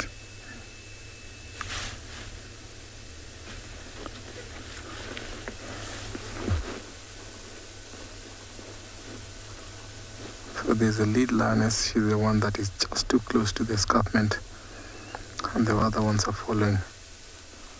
So let's see if they'll bring down the cubs or not. Remember, this pride has 2 litters. There's very small cubs and the ones that we saw yesterday, probably 7.5, almost 8 months.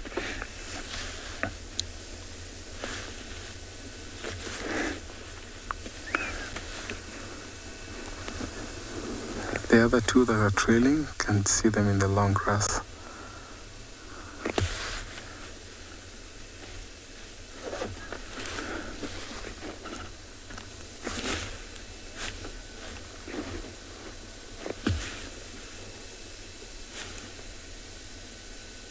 That's the 3rd lioness.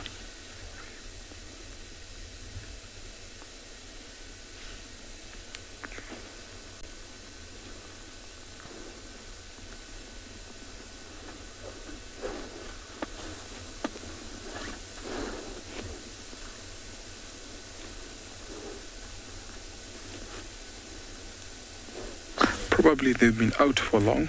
They've been out maybe for more than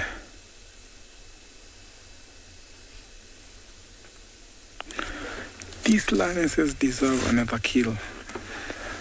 I can't agree more. Definitely by what they did. You know, spending that energy to bring down a warthog that size and then being chased off by hyenas. I feel sorry for them, but it's nature, So I think it's high time that they also find something else.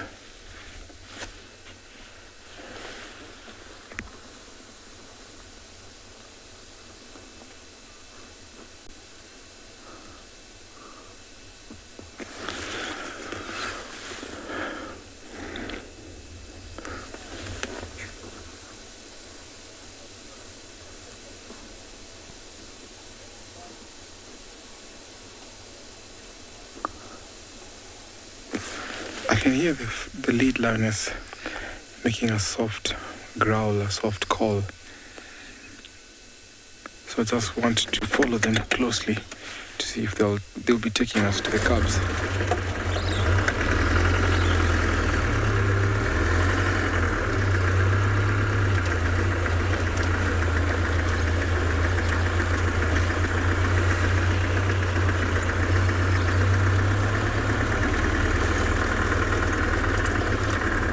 She's waiting for them.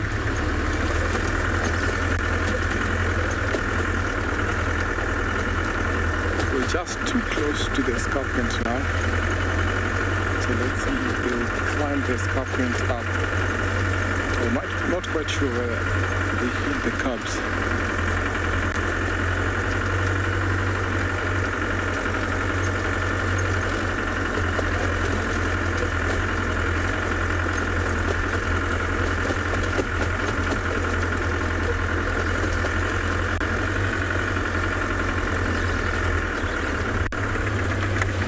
That's the lead lioness. She's waiting for the rest.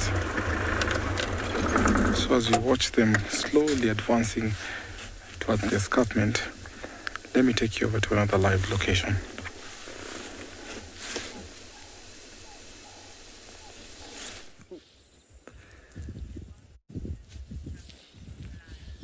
So as you can see, that male lion has moved himself slightly away from where he was behind some of those bushes and laid down in front of some other bushes.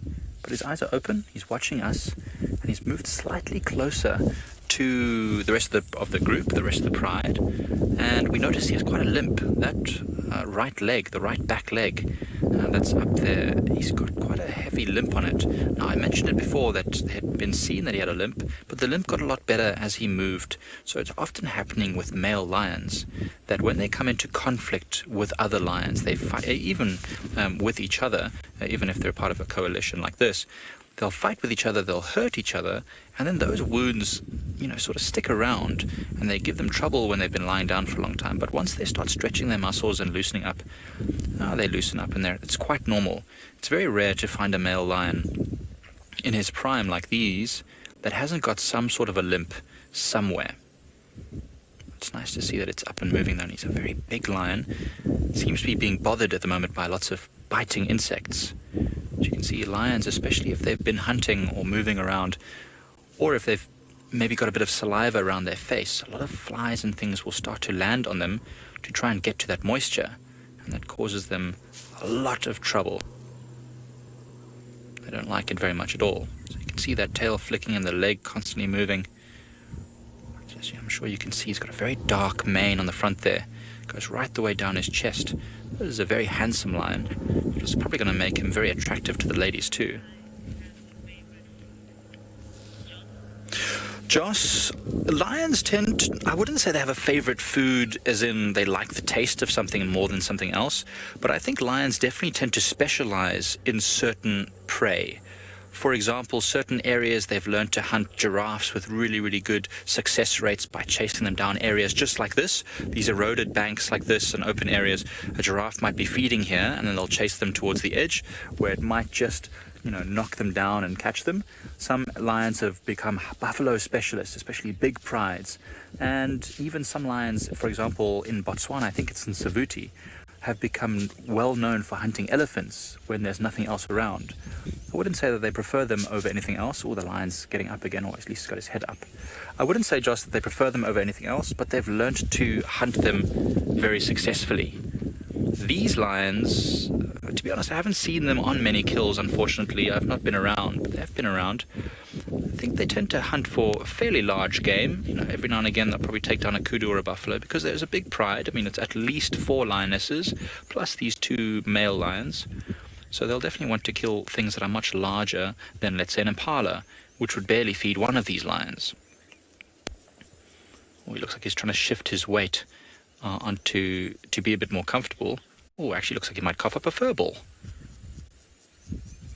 Go on, you can get it out. Oh, shame. So lions are just like normal, like if anyone has cats at home, lions groom themselves a lot and their tongues are very rough. And when they do so, they often get a lot of fur as well. Ooh, there you go. Much better. Cleared a bit of a blockage. Now, I'm ready for action. That was funny. So you can see this lion is very skinny. In great condition, not yet losing muscle mass, but definitely with no food in its belly whatsoever. You can even see there's a loose flap of skin on its belly. So it'll be very, very keen to get on the hunt and catch something. Now, because there are lionesses here, it will most likely, especially with that limp, allow the lionesses to do most of the hunting and hang back whilst it lets its leg loosen up. But when the lions make a kill, he will take the lion's share.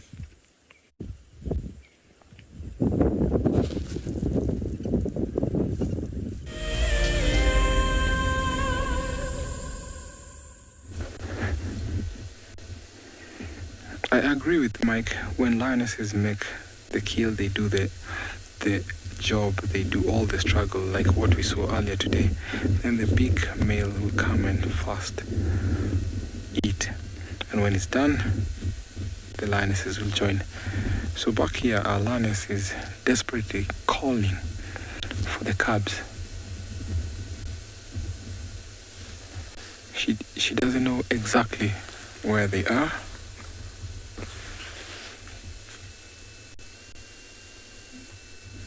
Can you hear that?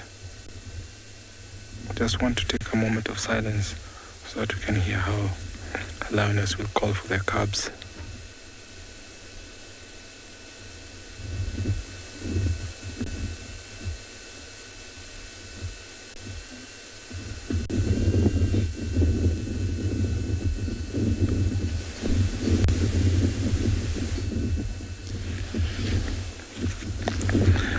I think because the wind blowing to our direction, we can't really hear because it's a soft call. We can't really hear that. Maybe I might try and get. So she's turning back, maybe checking on the sisters as they are coming closer. This is probably where they left the cubs. So calling them is actually what they have to do.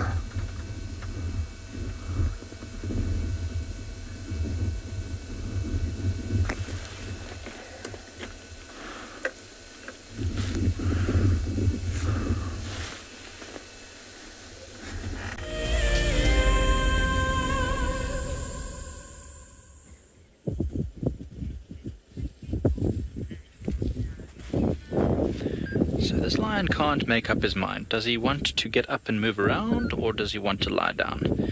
So he's up again. He moved into an open spot.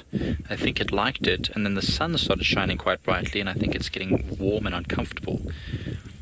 And the fact that he's keeping a bit of distance from the other lions also got me wondering if maybe this lion didn't have an argument with the other male. It happens often, especially when there are lionesses around, and if they happen to be in estrus, that they might fight over dominance of the females. Now, no one can confirm that. We haven't seen these lions fighting. We don't know what's the story, why he's limping. Apparently, speaking to some other guides in the area, this lion did not have this limp a month ago, and now it's been for the last month having this quite pronounced limp. So I wonder if maybe it was in a fight, with another pride, or maybe with this brother. I guess it remains to be seen whether he'll recover from it. But I think there was a male lion that was at Ngala, maybe one of the Birminghams, I can't really remember, which I think was also having a very, very bad limp. and was also getting bullied and chased by the larger males for quite some time. And he seems to have come right, I think. I mean, I can't be sure. I can't remember exactly, but I think that he's doing okay. Well, I hope he's doing okay. Goodness, that'll be awkward if he's not. But this one, I think, will do fine. It doesn't look like there's any major bones broken or anything like that. I think it's just maybe muscular damage or a joint which has gotten a bit of a knock. Daniel, that is a great question. What is my favorite lion? Well, Daniel, I spent a long time at Ngala, so the lions there, I got to know them quite well. There were 2 male lions.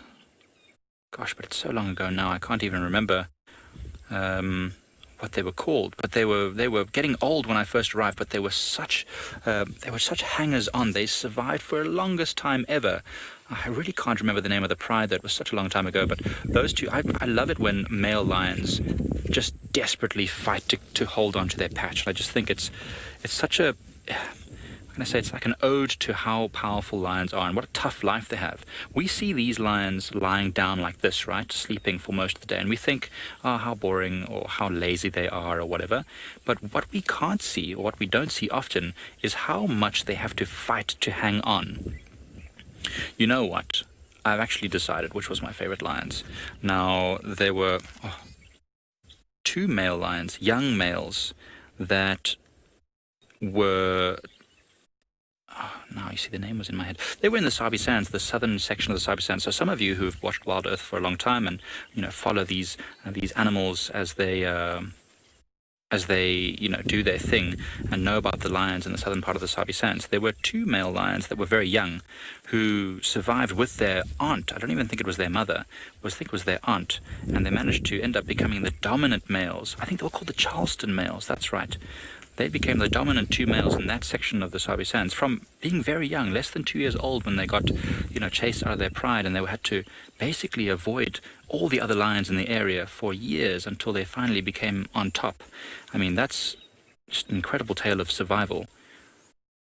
Incredible, in fact. Wow.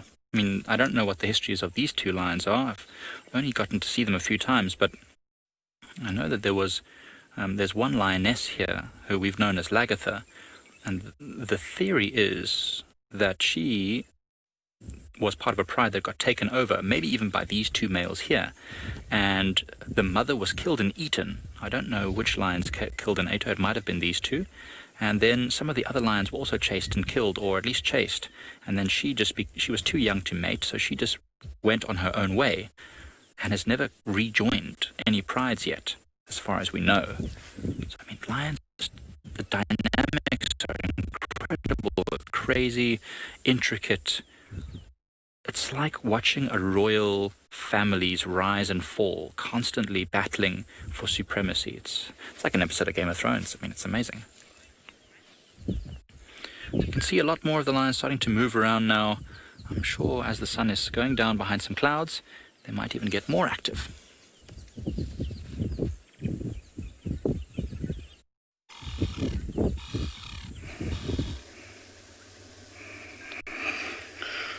Well, I've left Oloti and I've come and found 2 lion and lioness. The one to the left is a lion, and then the one to the right is a female lioness. And so these, I don't know exactly who they are. Not the ones that Tim had this morning, that was Kibogoyo, and one female. I don't know who these are, because this female to the right looks like she's lactating, and so she's got some cubs somewhere. And then this big male, I don't know who he is, could be one of the 3 Bilashaka boys that have taken over the Mogoro, and he has hijacked maybe one of the River Pride lionesses who is lactating. I still cannot actually unpuzzle my puzzle. So until they get up, that's when I'm gonna say exactly what's happening. But he looked like he has a very beautiful mane, this guy to the left. And definitely a male. When sleeping, nobody knows how to do it more than the lions. Not afraid of many things, and nothing scares them. They do very well in that part of sleeping.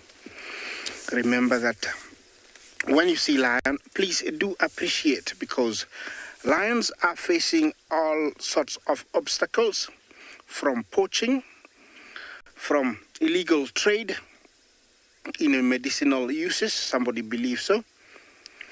And so they're trying to kill them for their bones, and also human-wildlife conflict, habitat loss, many things. So seeing two is always a bonus to me. I know we have more, but it's quite, nice to see two. Over here, they're well protected, and they know that. You can hear the frogs. Listen to them for just a minute.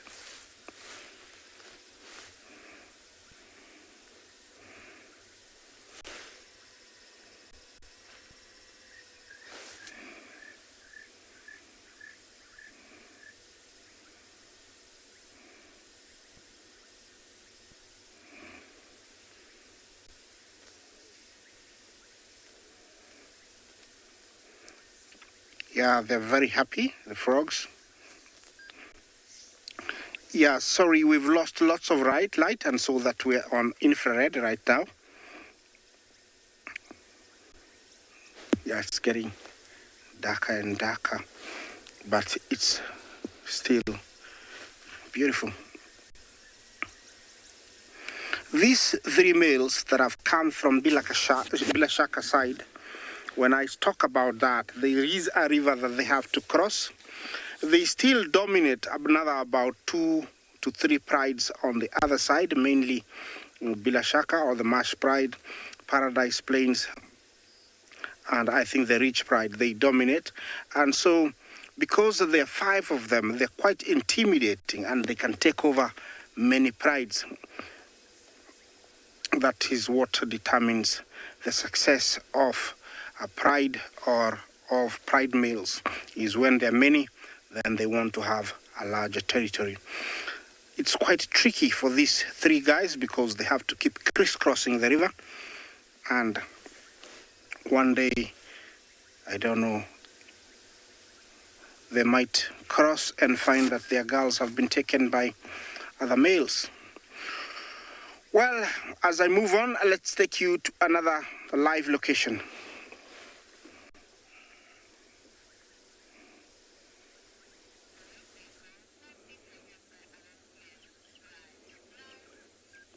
Welcome back to And Beyond Ngala, everybody. We have got the entire Birmingham Pride walking straight towards us. And it is absolutely incredible to have this power force coming this way. You can see the 2 white ones.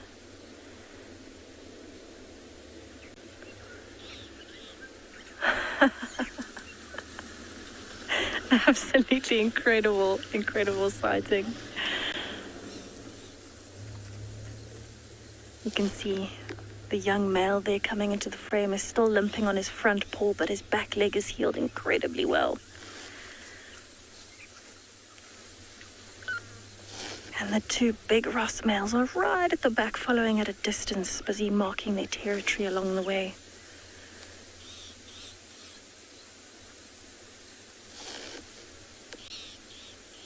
But it is mind-blowing to be sitting here with all of these lions walking towards me. And that flopping of the paw is one of my favorite things to see when a lion walks. You can see how flexible they are, how strong they are.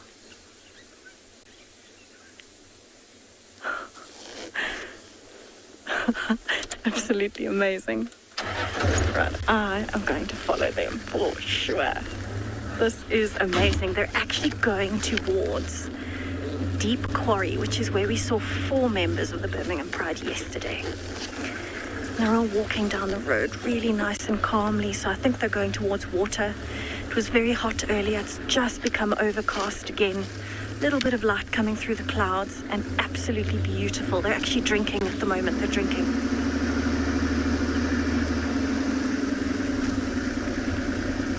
There's a tiny little puddle in the road. Look at that. A whole lot of lions trying to drink out of a tiny little puddle in the road. This pride is stunning. They are incredibly good-looking lions, probably in the best condition that I've seen. And seeing so many, and they're all incredibly big as well. They've got very large genes for lions. Even the lionesses are very large. So I couldn't agree with you more. They are very beautiful. Especially in this light. It's that golden light. You can see how well the white one stands out. And one of them still drinking. 2. It's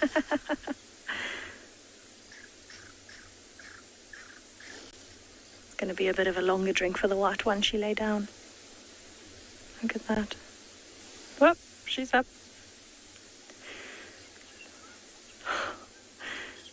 I still can't get over how stunning these white lions are. I think people, you know, it's hard to appreciate how beautiful they actually are. You know, even seeing them every day, I don't think people could ever actually get over what a feeling you get when you see them in person.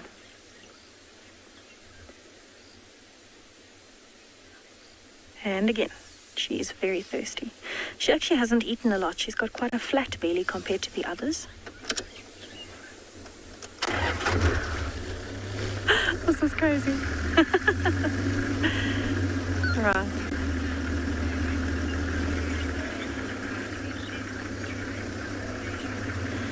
In Velo, there are currently 2 white lions in this pride, the Birmingham Pride.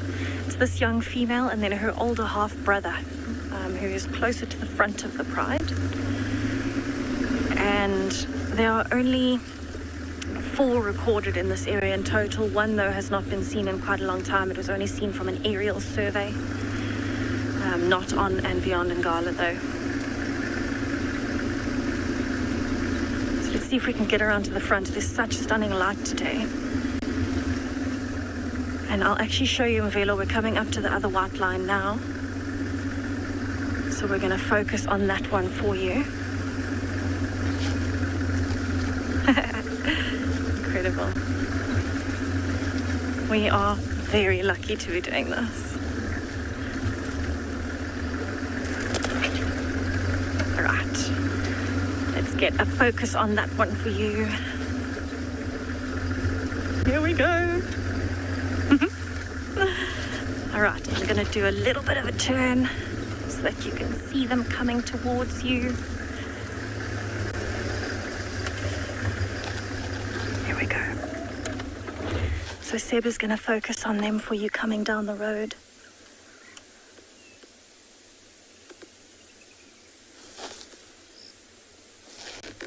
And there's the white male. So you can see the white female right at the back. The male that's here in the front of the picture, he is much older than her. You can see he's got a mane already. He's also got a very nice blue tinge to his eyes. He's absolutely stunning.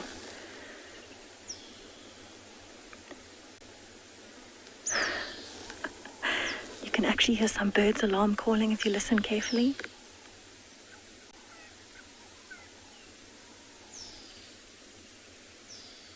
There's that young male. Everyone's been very concerned about him. And way behind, you can see the big male coming. There's the white female. She looks like she's going to vomit. You see that? She's trying to heave. Maybe she's not feeling so good today. Maybe that's also why she was drinking so much water.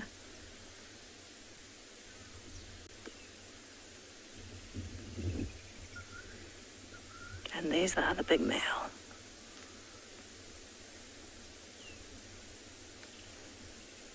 Wow. That light is so stunning on the manes. Now this is really where any lion wants to be, is a dominant male of a pride. Catching up and overtaking. Absolutely wonderful to see this. She's trying to catch up with the rest of the pride. Don't leave me. And the two males bringing up the rear, they've been stopping, marking their territory as any normal male lion would. And it'll be actually quite interesting to see what happens if new males come into the territory and try and take over from this set of brothers, the Ross males.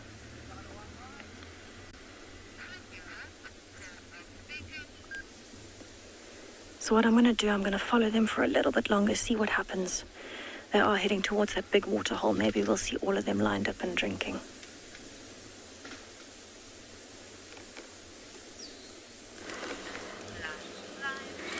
I am surprised at the amount of hippos that are here in Buffelshoek Dam. Now, we always have a hippo or two, but we've got so many youngsters. Hello. They're having a bit of a wrestling match. Nothing but play. Oh, look, they're tossing and tumbling. Very small. Now, Mom normally separates herself from the bloat, or the pod, whichever word you like to use, and has a little baby moon, so it's just her and the calf for quite some time before she brings the calf back to the rest of the pod or the bloat. And the fact that all the youngsters are here, and there's definitely more than one, there's quite a few, that obviously means that they're a little bit older and they've been introduced to everyone. And they're clearly homing in on their wrestling skills. Everybody's in a playful mood.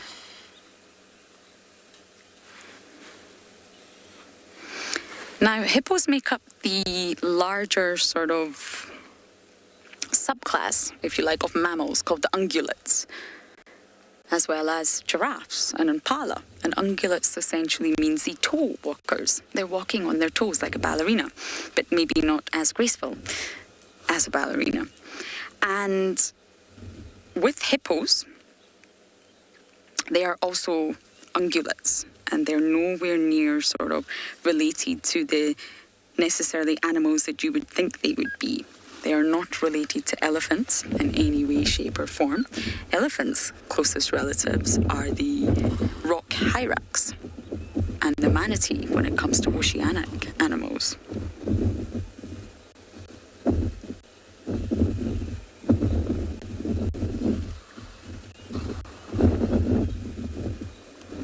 Sorry, I was just watching that.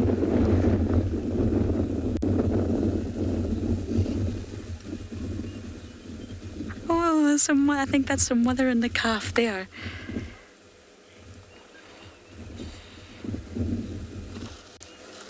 Didn't catch that name, but you're asking what is the maximum weight of a hippo. Now, normally the males can weigh anywhere up to 3,000 kilograms, or anywhere between 2,000 and 3,000 kilograms, and the females are normally around 1,400 kilograms. So the females are a lot smaller than the males. You just don't really see that. When you see a female, she still looks huge. It's not until she's out the water and standing next to a male that you realize she's actually so much larger.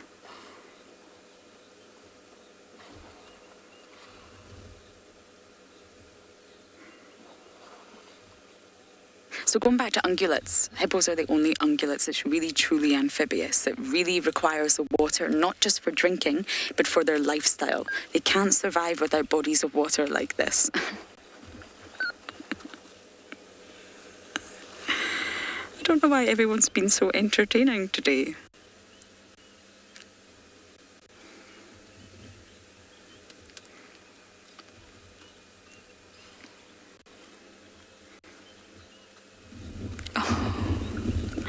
This is very sweet. It's just a youngster probably playing with his mommy.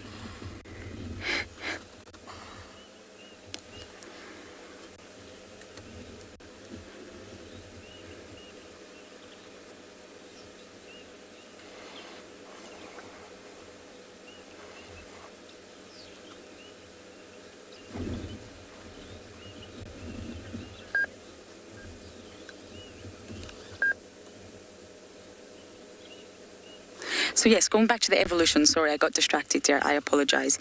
The hippo's closest relatives are oceanic, and it's the cetaceans, and that sort of encompasses your whales and your porpoises and the likes.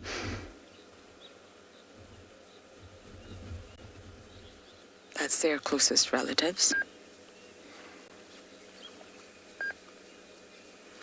Whereas the evolution of the elephant is completely different. Cetaceans have sort of evolved to be the most dominant group of marine mammals that we get. And they actually have the highest levels of taxonomic and ecological diversity, believe it or not, as well as the widest geographical range, the cetaceans. And that's the hippo's closest relative, and they require water, can't survive without it. That turned into a truly adorable sighting. So we are going to send you off to another location, and I think we're going to sit and enjoy our large Greek horses.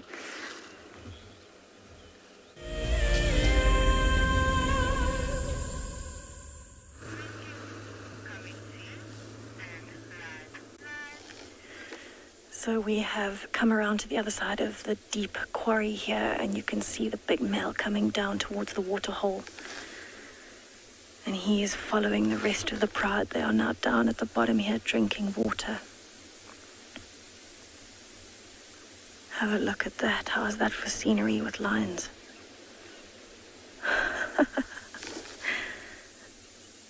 Can't even see the white one properly. There's just two pieces of white sticking out.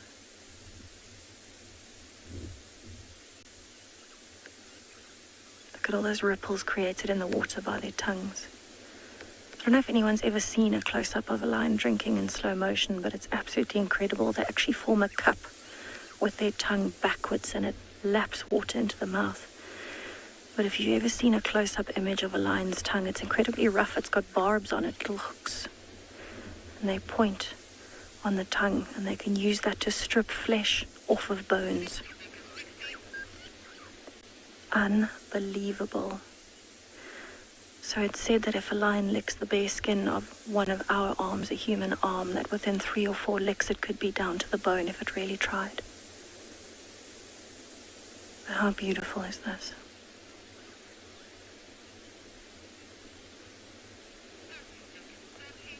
This is definitely not something we get to see often, so I'm incredibly happy to see such a large pride of lions moving and drinking, and to have the white ones here is just a bonus. What a lucky afternoon here at Untitled. We're definitely going to enjoy this for a little bit longer.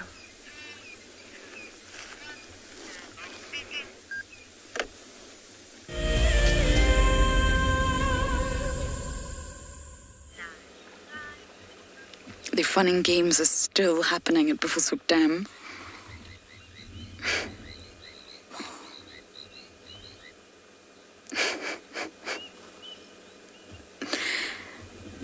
Now, this is really not aggressive. When a dominant bull does it, yes, it is. It's territorial display. But this is just, everybody's just having fun.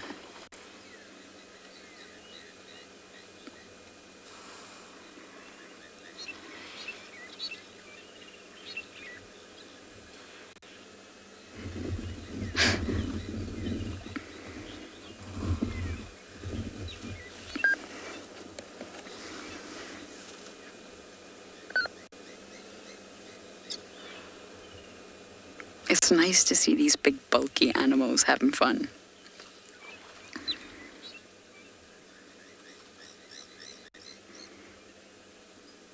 They say that most organisms do. I don't think they've studied it within insects or arachnids or the likes. But they say that most organisms will have fun, they will engage in play, and it's not just play to exercise the muscles or prepare for adulthood or home in on their hunting techniques. Sometimes the answer is just for fun, to play.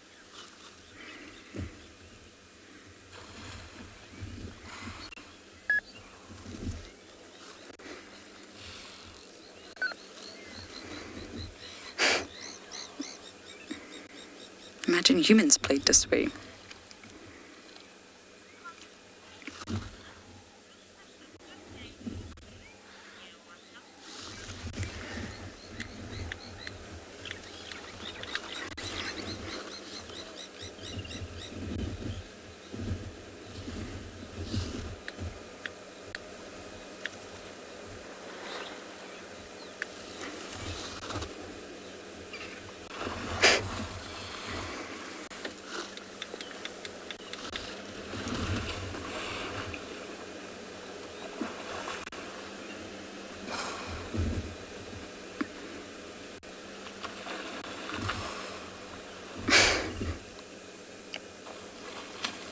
Oofed! That's very dramatic. How lovely. This is the most active I have seen Buhusuk Dam in so long. But we are going to bumble inwards and head to those lions.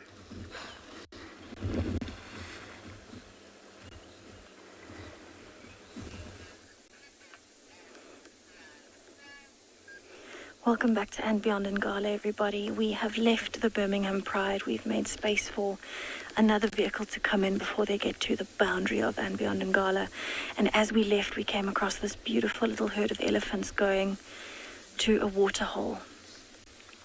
And it looks like they're in quite a hurry. They're heading in a straight line for that water. And it's a very small herd. It looks like maybe just the front end of a herd. So a female and her few youngsters from previous litters or previous years. They sound a bit unhappy. I wonder if they can smell the lions. But just have a look at the scenery that we're in today. Stunning skyline, and the clouds have actually completely changed formation in the last half hour. Have a look at that sky. Unbelievable.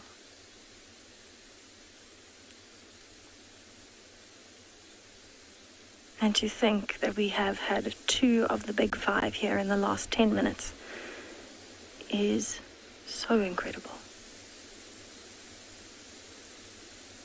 You can actually hear the elephants more than you can see them. There's the rest of the herd coming. So it was just the front end of a herd. Maybe the rest of them are just a bit slower, lagging behind a bit. But how lucky were we to see the whole Birmingham Pride of Lions walking towards us and then come around the corner and have these elephants coming towards us. And especially in this light, you can see how the gold is just touching the tips of the leaves. You can actually hear some of the elephants rumbling. I don't know if you heard that. Have a listen.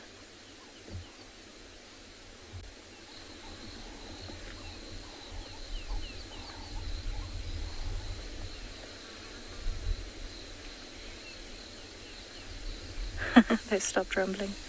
Now you can just hear the bushes moving as they're walking.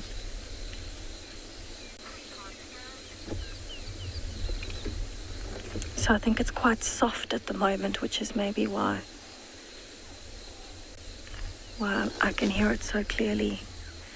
But it almost sounds like a windstorm coming through the grass.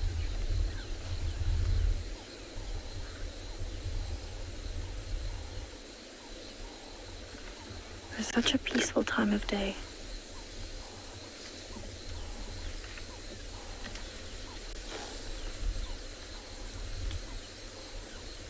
Yeah, there's definitely more elephants coming. So that was just the start of the herd. We've actually got the rest of the herd coming towards us from the sunset. How beautiful. So this herd is a breeding herd of elephants. Matriarch and her youngsters and a few other females and youngsters. I haven't seen any males yet in this herd.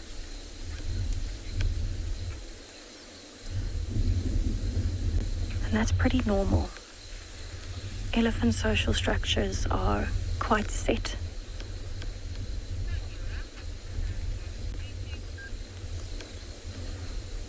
It's always lovely to be able to sit with a breeding herd with all of the youngsters moving through the bushes.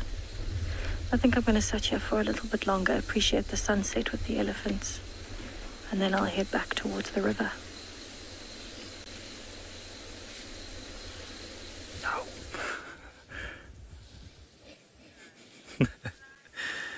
Oh, this lioness was sitting so gorgeously, staring right into the camera for us. And then just as we came live, she decided, you know what? I'm super relaxed. I'm just going to lie down. So you can see the lions have spread themselves out a little bit more. We have also repositioned ourselves because at the time we couldn't see them. But they keep moving and lying down. So it's like they want to get active, but they're just not ready just yet. But they're doing typical lion things, getting up, moving 5 meters, then lying down again. They get up and move a bit more. There's one lioness who is sort of a bit further away from the rest of the group. She's sort of sitting up ahead. I don't know if she's one of the older, more experienced lionesses, or maybe she's a youngster, but she seems to have gone to have a little bit of a look up ahead. And this is the other male lion, not the one with the limp. This is the other one that was lying down the whole time. It's also got a very dark mane. I think they must be brothers. They must be related because they look remarkably similar in terms of the color and size of their mane. It's mostly the case when male lions dominate an area together and form a coalition that they're related males, but not always. Sometimes young males can join up who are unrelated in order to have a better chance of success, of succeeding. Two sets of eyes and ears to watch each other's backs in case of moving through another lion's territory. Lions, especially young male lions, are nomadic for a number of years once they leave the pride, once a new dominant male takes over, or once they get old enough the father doesn't want them as competition, they'll get pushed out and they'll spend a number of years almost as nomadic males. And during that time it's important that they form connections with any other nomadic males because it can be a very tough life for a single male lion.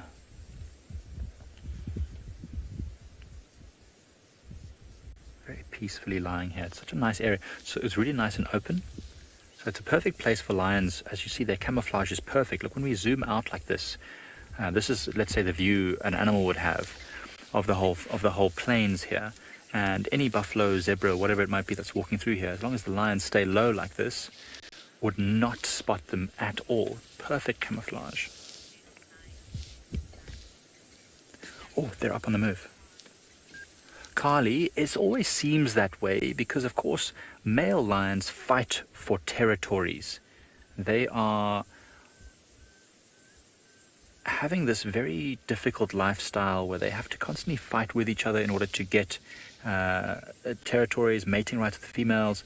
And also during that nomadic phase, a lot of male lions die. Remember, lionesses, the females, don't go nomadic. They don't have that phase where they have to go and leave their pride, generally speaking.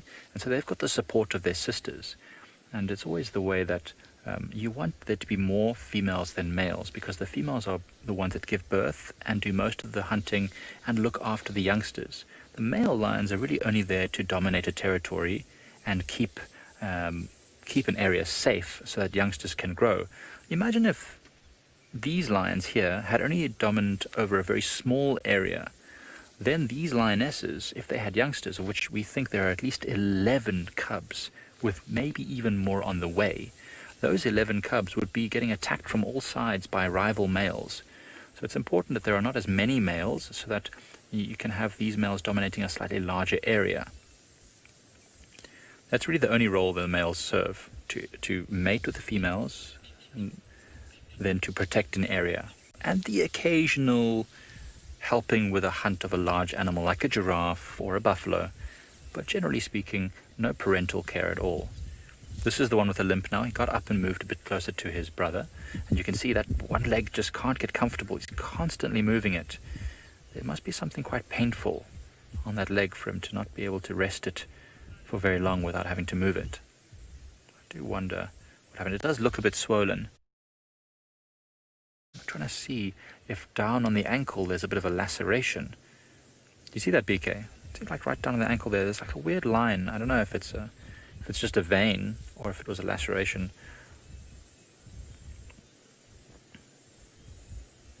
It's funny though, when lions are injured like this, we see this one limping quite a lot, and there's his brother looking just as majestic, able to lie up a little bit more, put a bit more weight on his leg. Pierre, I'm sure that lions and all sorts of animals are definitely prone to all sorts of diseases.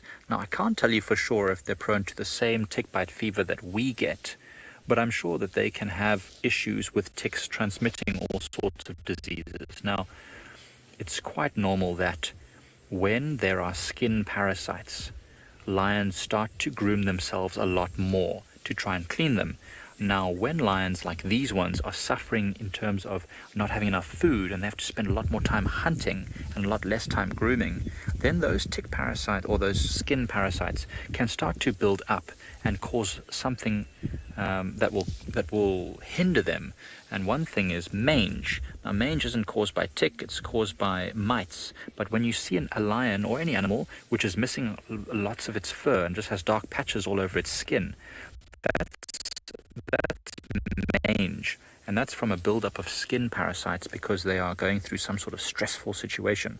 As you can see, this lion right here, oh wow, look at that, is in perfect condition. Thick, strong mane, big head, strong body. Doesn't no mange that I can see on this lion. Well, let's see. I often say that lions yawn in threes and then get up and do something. Let's see if this lion will yawn a third time and then get up and get on the move. Maybe join some of the lionesses that are a bit further away. Wow. Love that look. As you can hear, there are some other vehicles in our sighting with us, and they're also enjoying the fact that there are lions nearby.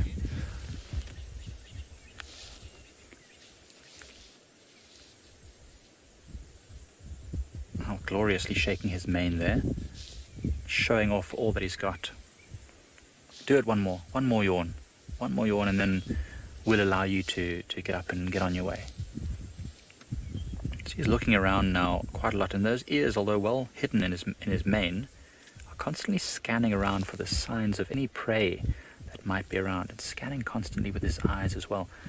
So sitting in this open area I was mentioning before, it's perfect because as long as they stay relatively still, other animals will be able to walk through here without seeing them. Oh, there's the third yawn, big one. Now you're going to get up. Show us what you got. An animal, especially with the wind blowing directly from these lions towards us, if any animal is approaching from behind these lions, they will not smell the lions. There's a good chance these lions will hunt successfully because they're very hungry, really skinny. Lions can last a couple of weeks without eating, but at that point they are going to be in seriously poor condition and they'll start losing muscle mass, which is not great. That means their body is cannibalizing their own muscles. These lions will need to hunt in the next few days in order to keep sustaining themselves. And the lionesses, although we didn't get to show you them as they were getting up and moving, but two of them are lactating, which means they've got youngsters, and now they need to eat in order to provide the milk for those youngsters to grow big and strong. And they've been away from them for at least 2 full days now. So they've really only got one more day to hunt and catch something, and then go and feed their youngsters, because they're not going to be doing well if they get left too long.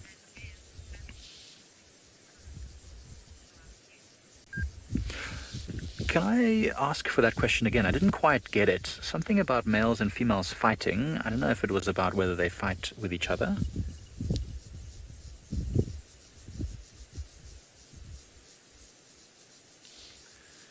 Because they do fight sometimes. I mean, all the time, in fact.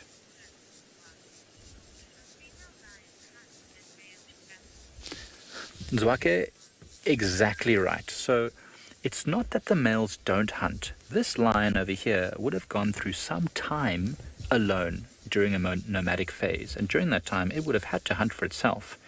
Now, generally speaking, lions, big male lions, oh, there comes his brother, he's getting up now. So you can see there, no limp on this lion, definitely hungry, definitely bothered by the flies. That's funny. He almost looks like he's throwing a tantrum there. He sat down very quickly. But yes, absolutely. The lionesses do most of the hunting. Males are big and strong. They're not as agile. It's not as easy for them to hide. And there's less of them. So generally they'll help once the lionesses have decided to kill something. If it's big enough, they'll help to bring it down. It's actually not great that these males are here, because these lionesses do want to hunt and they do want to catch something, but they need to eat as much of it as possible. This male lion is so much bigger and stronger than the lionesses, it will dominate the carcass and eat everything that it can and leave very little for these lionesses. And if that's the case, they won't be able to provide much milk for their youngsters. So it's quite a difficult system. Lions, so that old phrase, survival of the fittest and the strongest, that is definitely very apt for lions, because these lions are unforgiving. If the females don't catch enough food, if they don't get enough milk, the youngsters will die. The males will continue to steal the food because that's what they do. They are the strongest, and so they will get the main portion of the food. So it's actually not great that these males are sticking around so long with these very hungry lionesses. And they'll continue to do so because one of them's got a massive limp. So it means their hunting is not going to be great. But think about it. These males might be alone for, let's say, 2 weeks during their patrol, and they will catch things during that 2 weeks on patrol, and they won't not eat at all, but usually smaller, easier to catch stuff, not necessarily the big buffaloes that we normally see.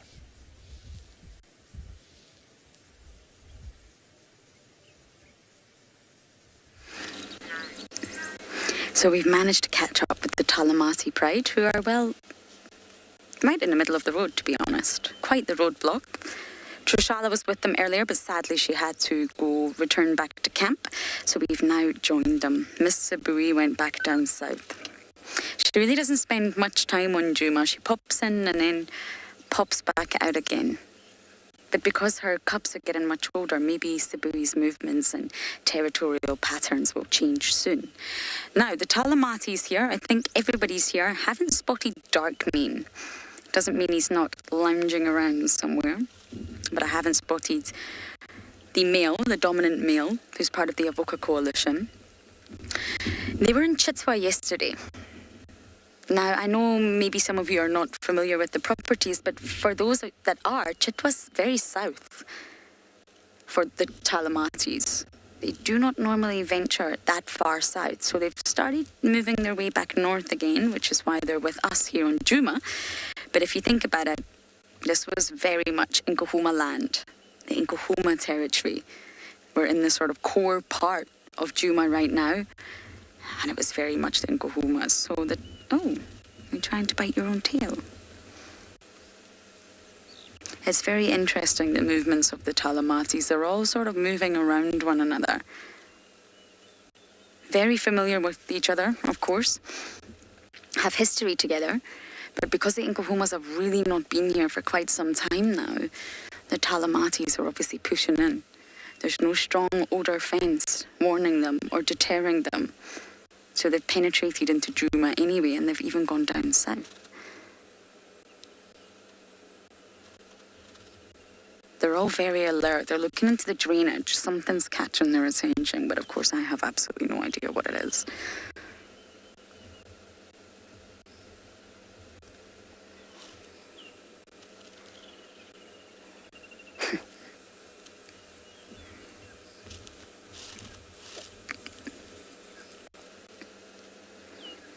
It's got much cooler. There's dark clouds on the horizon. Perfect time for animals to get mobile. We're right next to the hyena den, to give you some context. So I might dash in there at some point and have a check.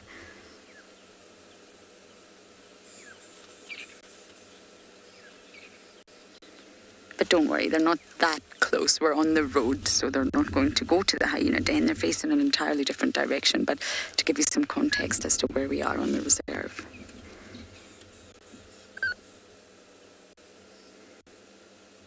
Now, I wonder how that one was doing with the injured leg. It was quite the injury, so we'll need to keep our eyes open to see how that's getting on. Lions are extremely robust and resilient. They heal. We've seen some horrific injuries on lions, especially Nana. She was the oldest lioness of the Nkuhuma Pride, and sadly she did pass, but she had a horrific hip injury and she healed.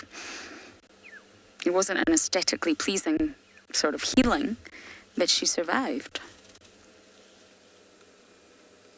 There's Blue Eye, the Talamati's version of Purple Eye.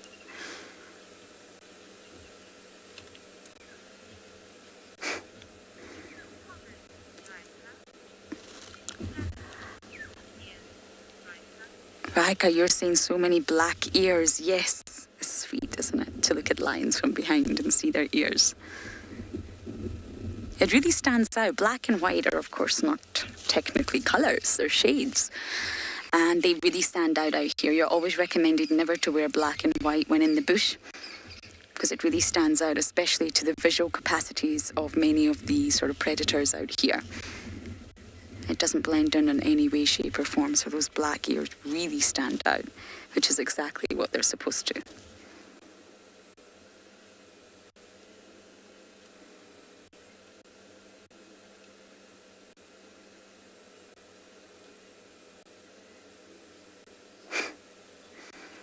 Allo grooming's the start. Urinating and defecating is the next step to follow. And then movement, getting up and, well, I imagine hunting for the night. I think it would be marvellous if the Talamatis hunted on Djuma. That's been a long time since that's happened. But I wonder if things are shifting. The Nkuhumas started to change their patterns last year. They started pushing really far down south. I've been here 2 years now and I've never seen the Talamatis here, so things are changing, which is completely normal. Nothing in nature is static. Territories, movement, things will always change. It's like the push and pull effect. I wonder if the Talamatis are pushing. I wonder if they'll meet resistance.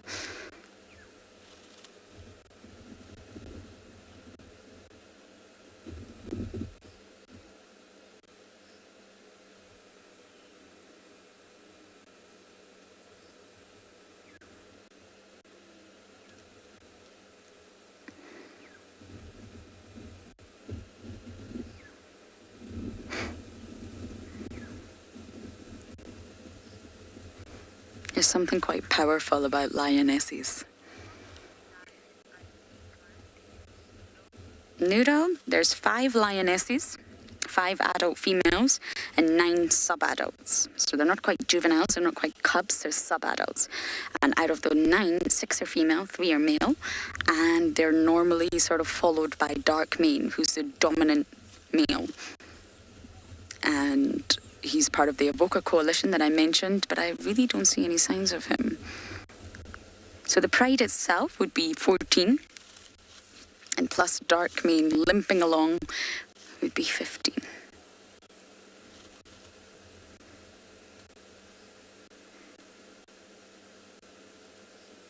They're quite a successful pride. And we never used to view them so much because they were always on Buffelshoek. And of course, now that we've got Traverse for Buffelshoek, they've decided to come into Djuma. Yes, I think they call that Sod's Law.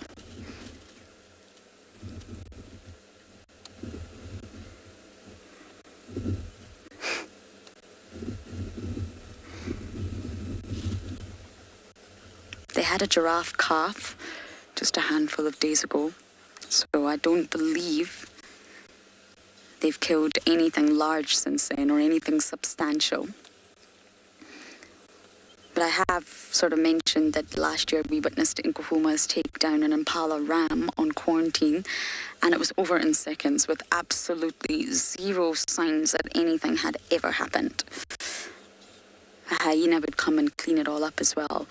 So they may have snacked along the way, but absolutely nothing substantial.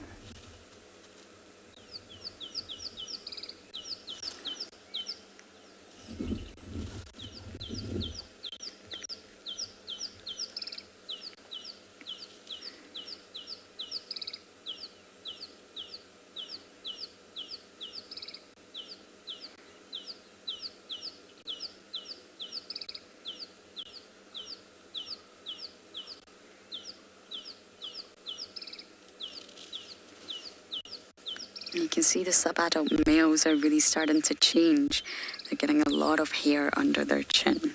Slowly but surely they're starting to develop.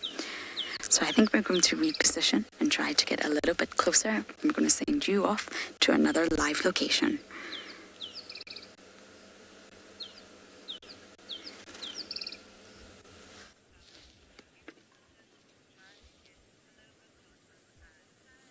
as you can see, two of the lionesses, or you can see one now, are on the move, going to go and find some food. And this one is heavy with milk. If she turns to the side, you can see she's lactating heavily, and she's been suckling as well. So she's got cubs somewhere, and she's desperately needing to get some food so that she can keep producing milk to feed them. They might even end up walking all the way back to wherever they've stashed the cubs. We don't know exactly where that is. That'll be very exciting. We're not going to follow them because they desperately need to hunt successfully, and I don't want to spoil any of their hunting. Not only that, but it's also a very massive sodic open area. So we also don't want to drive through the middle of this, try and keep it, give it time to recover. These areas get damaged by a lot of animals feeding on them, and if we drive over them, we can create erosion. So we're not going to do that. The other lions are still lying there. The one lioness, we were just saying, BK and I, we wonder if this lioness has been tasked to distract the males so that the two sisters or the two other lionesses can go and hunt and maybe eat a bit of the food before the male lions get there.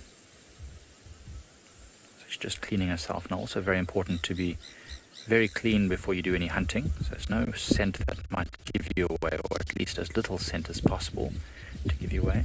Sometimes these animals will even go and roll in elephant dung or buffalo dung in order to try and mask their scent a bit more.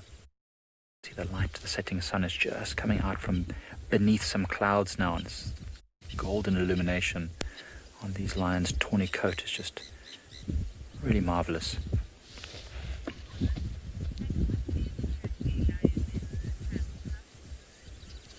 Rosalind, it's somewhere around 2 years old, maybe a little bit older than that, but certainly not too much younger, to be honest.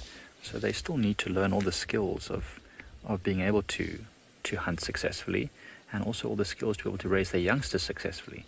And so they'll probably want to watch the parents or the mother, at least 1 or 2 sets of cubs first. So it takes about 3 months for them to give birth. It'll take a bit of time for them to raise the youngsters and probably give birth again once those youngsters reach around 2 years old, maybe even less.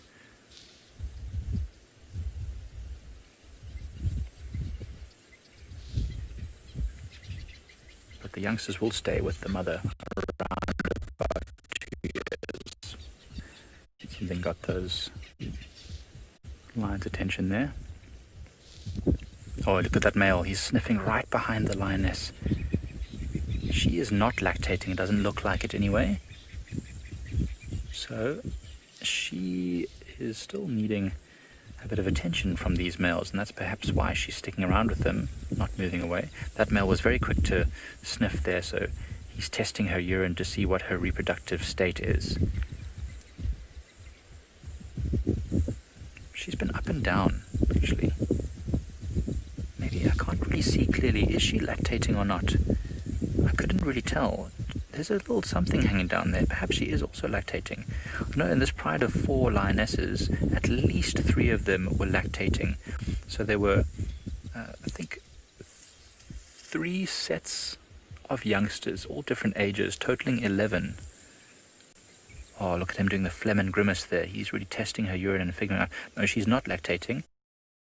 And he is pumping the scent molecules up into his nasal passage, into what's called the organ of Jacobson's, or the vemeronasal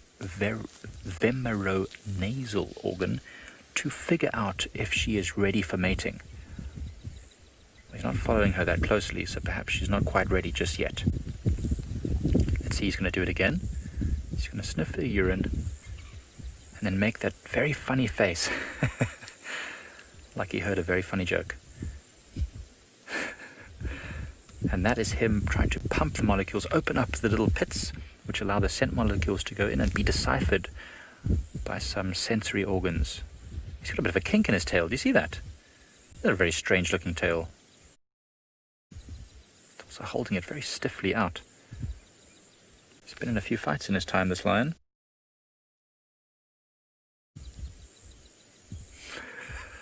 The flies are really bothering him.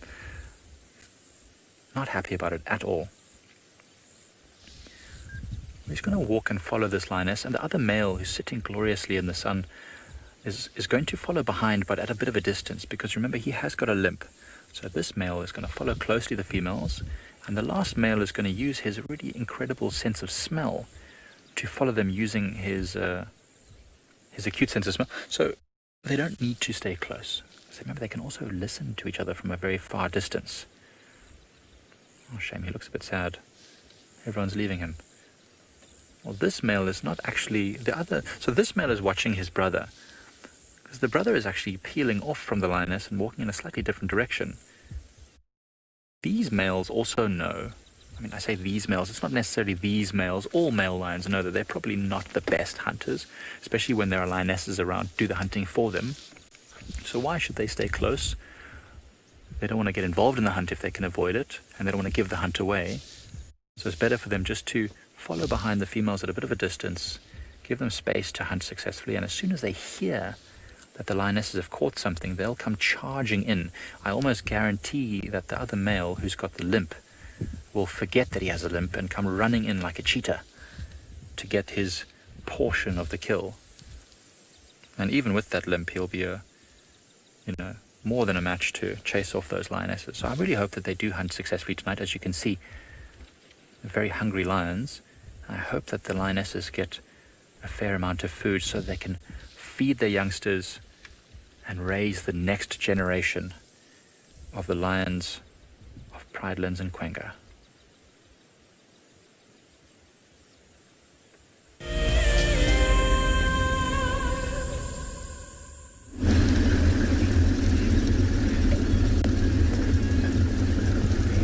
Welcome back to And Beyond Ngala, everyone.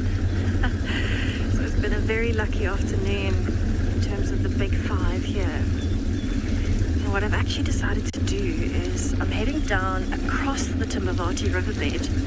I'm actually going to go across to an area where they had a very brief view of a leopard this morning. And I'm hoping that because it's cooled down a bit now that she might be coming out.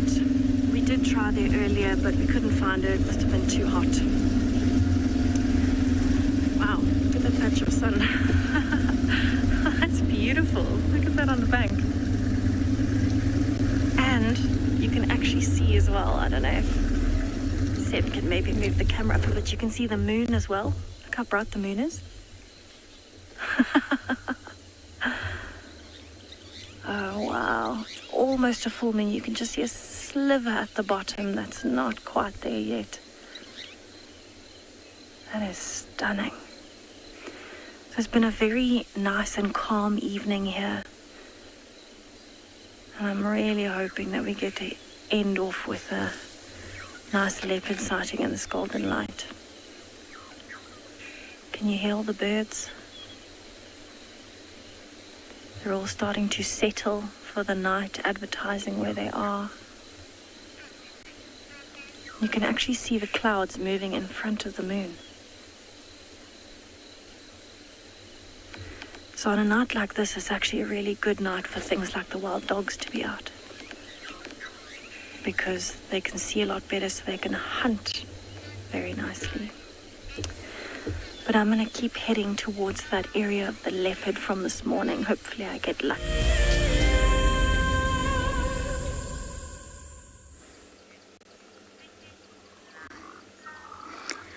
Apparently you were just looking at a moon, but we also want to show you our moon. It's a different moon. Of course, it's the exact same moon, but it's so glorious. And it's not full moon yet, believe it or not. It's not the full moon here until the 30th. So it's technically still classified in its waxen gibbous phase.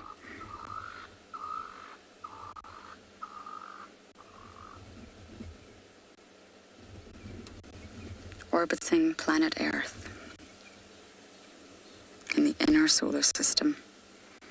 The moon is Earth's only natural satellite. But underneath the moon, of course, we have the Talamati Pride. We have repositioned to try and get a little bit of a better look at their faces rather than their bottoms. And full moon, it has quite a large impact across the animal kingdom for different reasons. So out here in the Lowveld, it just provides a lot more ambient light. It's so bright. Now I know we have this debate all the time, but I can never, ever sleep at full moon. Lots of different theories, but I personally can't. And I don't know whether it's just too bright or whether there is some sort of gravitational pull on the water of my body. But for the predators out here, they will make use of that ambient light. And you will find species like cheetahs and wild dogs that are normally primarily diurnal, will become a little bit more nocturnal, and they may just hunt during the night because there's enough light. Their eyes are still extremely good when there's enough ambient light. They've both been known to take down prey when it's full moon and clear skies, of course. But although the lions may be able to see their prey, what it does mean, the prey can see them.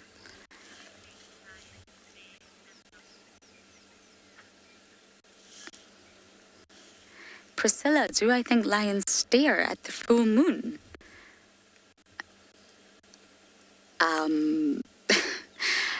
I imagine they may glance upwards occasionally, but no, I don't think they stare at the full moon. I think lions are very much focused on what is going on the ground. Something was in that drainage in front of us that was attracting their attention, but I've never seen a lion stare at the full moon, I'm afraid. I'm not entirely sure they appreciate it. Talamatis, do you appreciate the full moon and all its beauty? And the lunar cycle? I think that one's thinking about it. Not sure.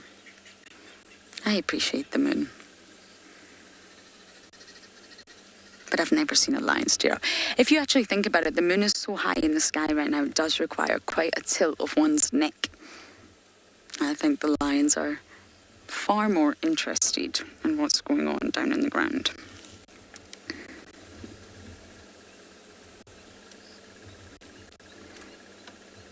But I do wonder, and I know I've mentioned this before, but they say because our body's mostly made up of water, that the moon, because it has an effect on water, if you look at the tides in the ocean, the gravitational pull is so strong. That's how we end up with tides, high tide, low tide. That doesn't have any impact on our bodies. Is that why some of us can't sleep? They haven't got a conclusive answer. But surely if it has an effect on water, then it would have an effect on us. And that makes me think, we're mammals. Lions are also mammals. Does it have any sort of effect on the lions? Are they more awake at full moon because of that and we just don't know it? Is it not just the ambient light that's affecting them, but also some sort of other effect from the moon? I don't have the answers, but I think it's definitely possible.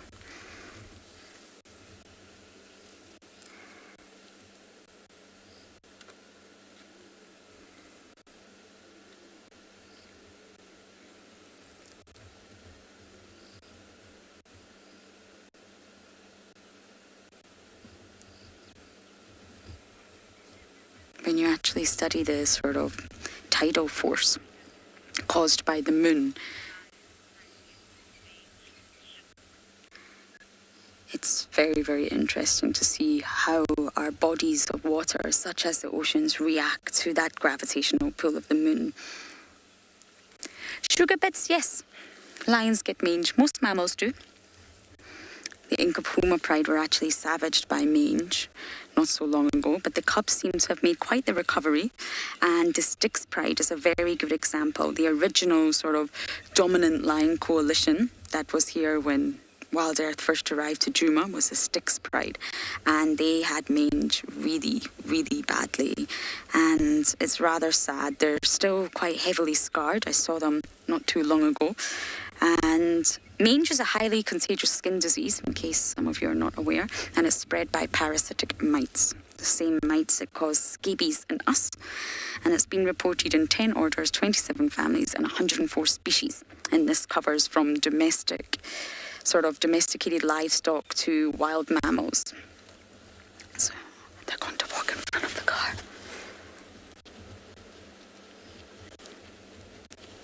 I always feel so small when they do this.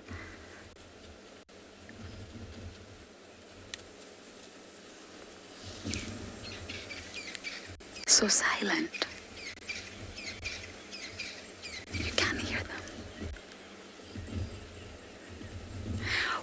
get to see the injured one if they all come.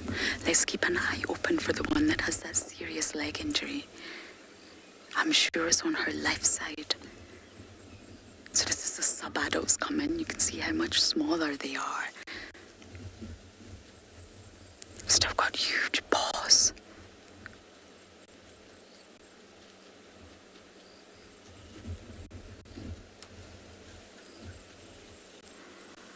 They're big. They were born somewhere between December 2018 to April 2019. Staggered births. They're not all from the same mother, obviously. I haven't seen an injury.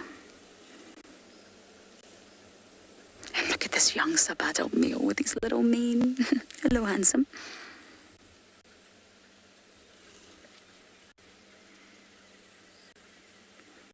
So the sub-adults range between 1.5 years to 2 years.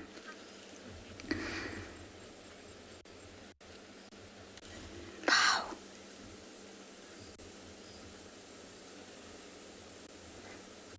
I think I've got it wrong. I think the injury was actually on the right hind leg. I could have got that wrong. Now look at this boy's mane. This is one of the sub-adults.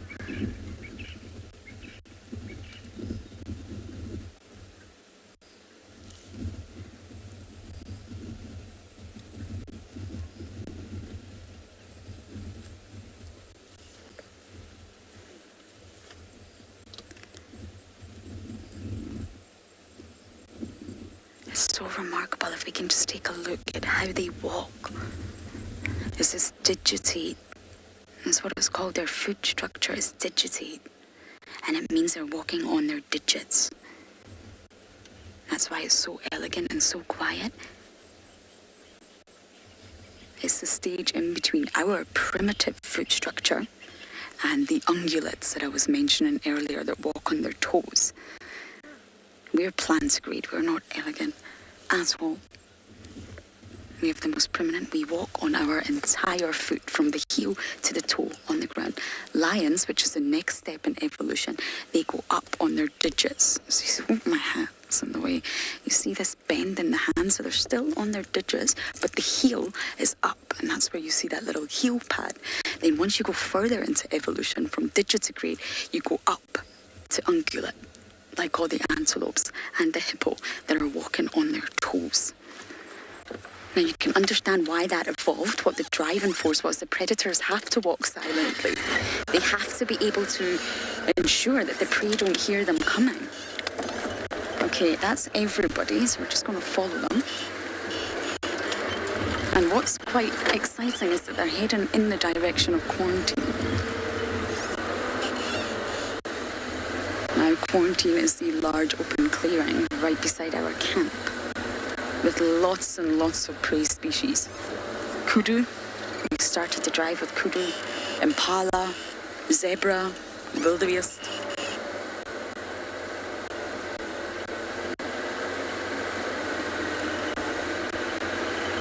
I'm just going to stop here and let's get some shots of some walking off. But Jess, I haven't noticed any mange, going back to mange sugar bits, in the Talamati pride, which is good.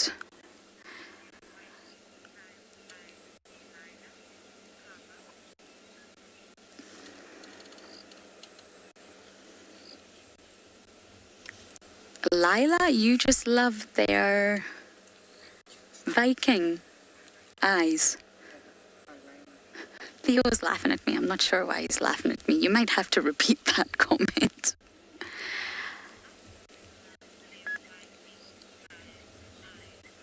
Oh, that makes much more sense. Karma, you're saying you just love their Viking style eyeliner. That makes a lot more sense. Apologies. I have to say, I haven't noticed that they have Viking style eyeliner. What is Viking style eyeliner? I never watched that series, The Vikings. I should. And I'm going to Google it immediately when you go across to another feed. I'm going to check Viking eyeliner. Thank you, Karma. But they do have special eyes. Obviously, their eyes are very, very dark around the outside. And then there's a white line. If you look at all leopards and lions, there's a white line. And that's a sort of specialized adaptation to reflect light back into the eye. So they already have the tapetum lucidum, and then they have a white line, and it's all assisting for nocturnal vision. Look at them all walking past the pump house.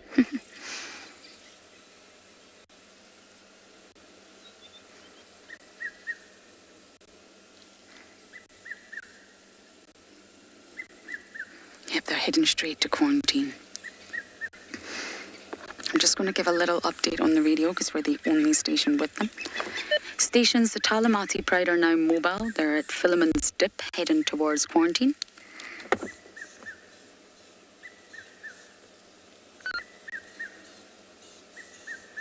Well, Lauren, how many stations are on that load? Just myself, space for 2. You're welcome to join. Okay, copy. I'm still at Kaimanzi, but I'm making my way outside. Copy, copy. Best approach is just make your way to quarantine. Thank you. Sorry about that, everyone. I'm the only station on lock.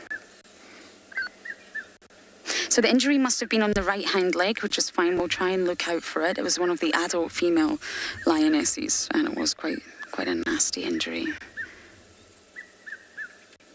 Some people thought it came from maybe the prey. Maybe she just got in the wrong position with horns, or even some sort of kick. And there's another theory. Some people saw 2 holes, which would come from canines. Mine are obviously not that sharp. And it was a wonder if it was a battle with maybe the male when they were all fighting for the giraffe. So I don't know. I'd quite like to get a good look at it.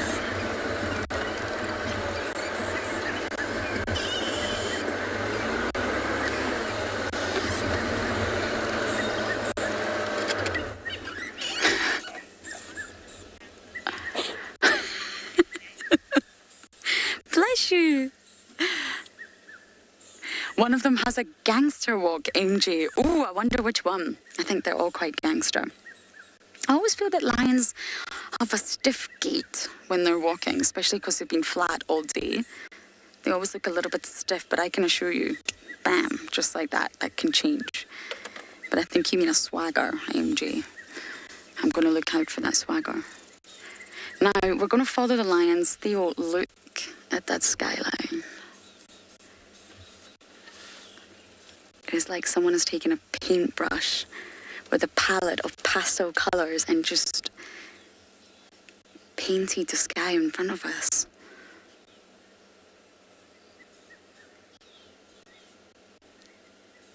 I'm just going to let you enjoy that for a little while before we follow our lions.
Okay, let's see where our Talamatis are off to.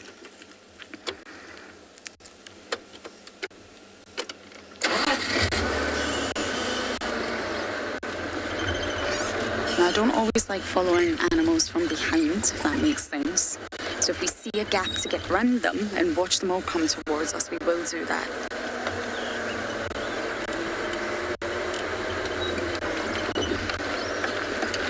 There's fresh lion tracks.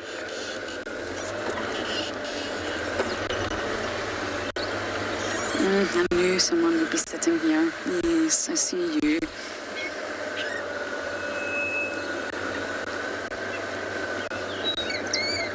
Penelope, yes. Now we've got one positioned here and you can just see the rest walking up Philemon's dip towards quarantine.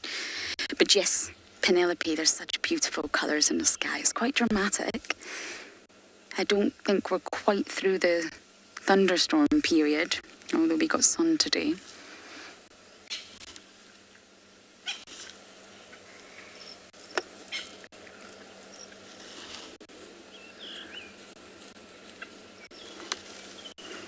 I wonder if they're going to attempt to hunt on quarantine. Wouldn't that be really spectacular?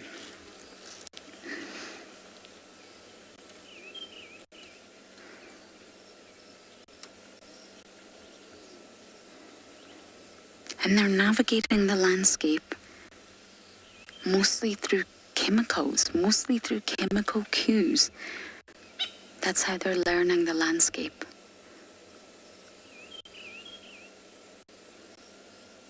I imagine tomorrow they'll be back north in Bufosuk if they don't hunt tonight.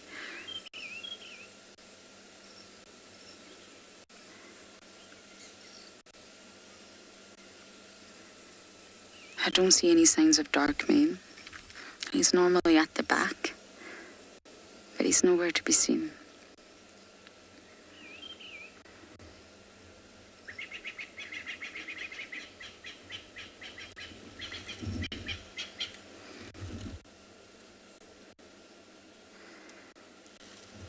Now we're not following because we have a roadblock just 5 meters from the car.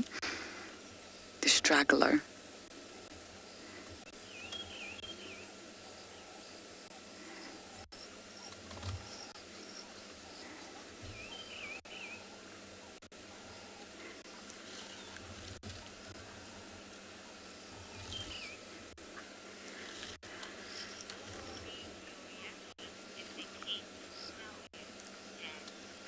Oh, Dan, what a question. My heart would probably pick up pace. But I think it's really important to remain calm.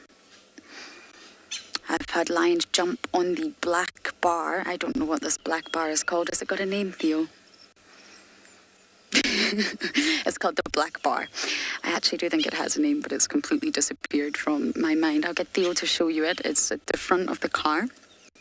And I had the entire Nkuhuma Pride jump on this black bar before. Now, they weren't after me at all. See this thing? That's it. If it has a name, please let me know. I have no idea. Cars are not my thing. And they were actually trying to get over a log. By trying to get over the log, they jumped on the car, and they were not looking at me in any way, shape or form. They knew I was there. They knew the vehicle was there. They knew our presence. And they just jumped over and continued hunting. And that's probably the closest encounter I have had.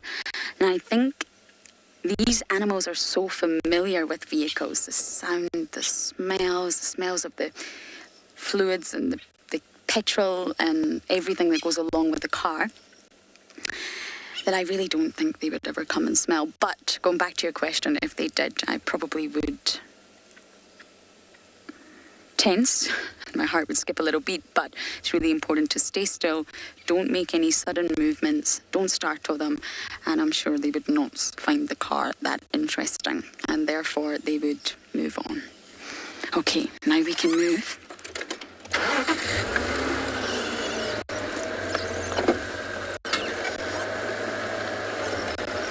We've had lots of close encounters with wild animals here, and that's why the habituation process is so important. You don't want to startle an animal. You don't want to cause it to flee or get a fright or raise the cortisol levels in any way, shape or form. You don't want the vehicle to be a negative thing in this animal's life. There's a vehicle, I've got to run. You don't want that. At least habituation, yes, it benefits humans, it benefits us. We get to see these animals, you get to see these animals, but it benefits them also. It means we're not a threat. None of the Talamati Pride have to worry about us. We're not going to hurt them. We're not going to steal their food. I mean, Theo might, but I won't. I'm a vegetarian. We're not going to take anything away from them, and therefore they don't have to worry about us. We're not an enemy. We're not a threat. And for me, that's why habituation out here is really, really important. You want an animal to be relaxed around you.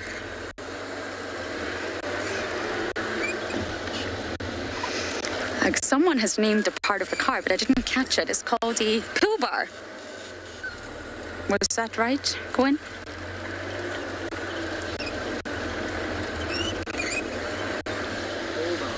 Bull bar. Well, I don't know where that came from, but whoever supplied that answer, thank you.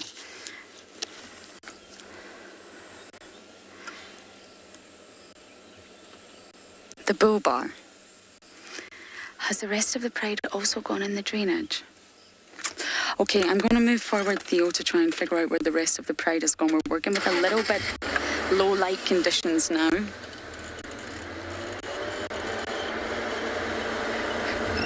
They may have all gone into this drainage, and if they have, everyone, I don't think we will follow. Yep, they have. There's no tracks on the road. There's absolutely not a single lion track. Which means they've gone into one of the trickiest drainages in the whole reserve.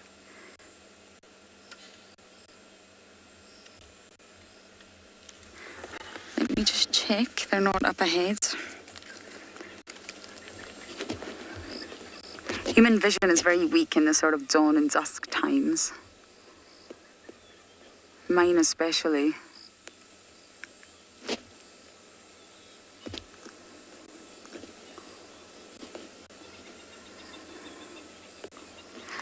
Yep, I think they've gone in. Well done, Theo, for getting 2% of the lion there.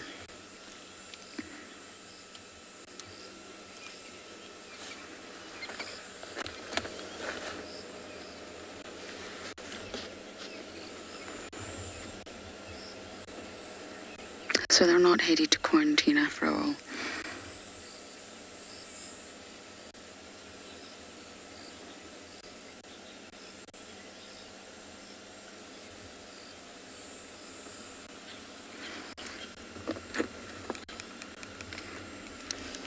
The Talamatis have headed west into the drainage. Rebecca's, I don't think we're going to follow.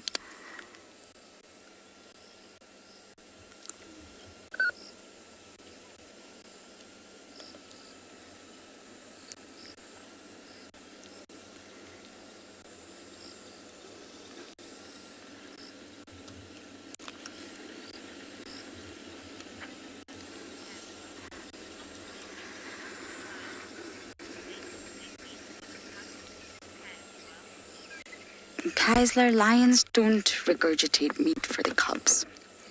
Some animals do that. Wild dogs are probably the most well-known for doing that. They bring back meat, but from the period that a lion cub is in the den, they will drink milk from mum. And that's what keeps them the strongest. They actually did a comparison of lion milk and human milk, believe it or not, and it's very similar in terms of the composition, in terms of fatty acids, protein, calcium, all the minerals and amino acids that are inside. And I'm sure it's the fatty acid component itself that is the most similar to humans. So in terms of lion milk and human milk, it has a very, very similar component of fatty acids out of the animal kingdom. And in terms of proteins, it's most similar to cows, lion's milk. There's lots of fascinating studies, and they rely heavily on mum's milk. It's very nutritious, and they really require it to grow fast. They're not ready to go on to meat, not at all. Then, sort of once they move, they leave the denning period, and they go on to travel with mum. That's when they will, of course, start to nibble meat. Chew meat, get used to it, get the immune systems used to it, get the tummies used to it, and they will still be drinking mum's milk. It's quite a process. And believe it or not, there's different stages of lactation within the animal kingdom. And, Theo's drawn to the moon tonight. You have this sort of first initial secretion that's produced in the very, very first few hours or days postpartum, and that is crucial, especially for cubs, and that's called the colostral secretion. Then, second of all, you get mature milk, which is slightly different, and this is the sort of mid-lactation milk that's secreted at the peak lactation period, and it completely differs from that initial milk. And then you get the late lactation milk, And that's sort of produced in a more or less a prolonged period of lactation. And it's declining in quality and quantity, because then the young are being weaned onto solid food, and for lions that will of course be meat. It takes time for them to learn how to eat meat, digest meat, get used to it.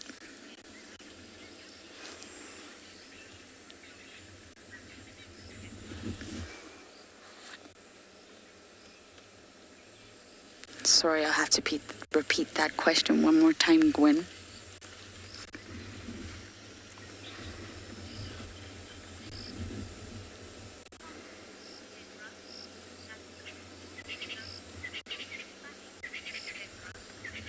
Kendra, you're saying the full moon is just too stunning, isn't it? It's like a big ball of cheese, if any of you ever watched Wallace and Gromit.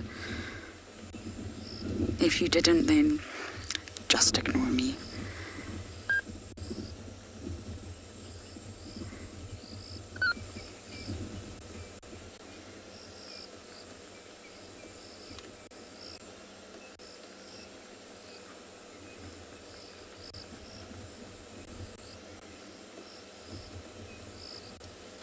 Okay, I think what we'll do is we'll bumble up towards quarantine and see if they end up coming out there, or if not, we'll go and see if anything else does appear. I should probably put my lights on, I think.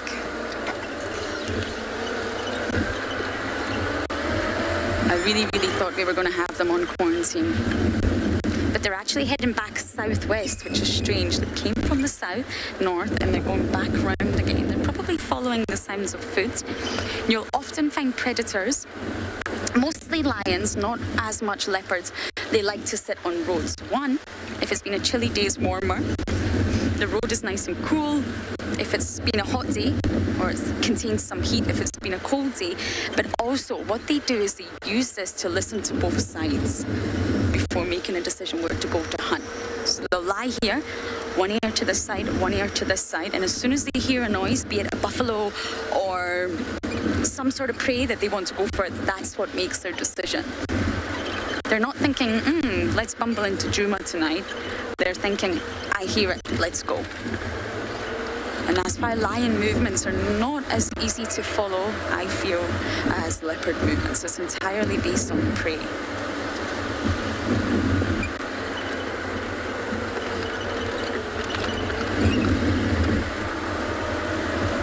I don't think they're going to pop out, but it's worth checking.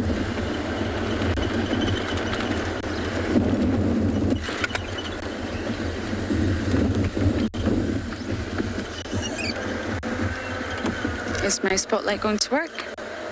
Ah! Magic.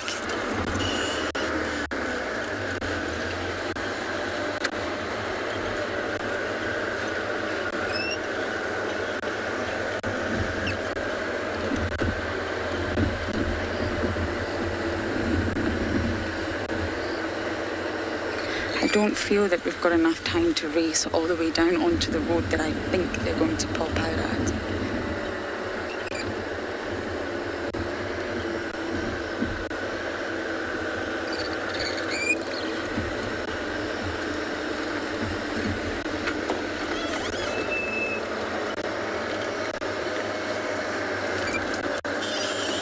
It's a vehicle, not an animal.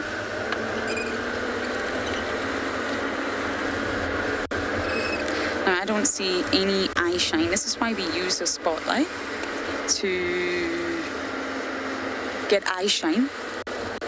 And of course, as soon as you see the eye shine, as soon as you see that retina, that tapedum lucidum, which I'm sure means brain tapestry in Latin, as soon as you see that reflecting back, you know there's an animal there.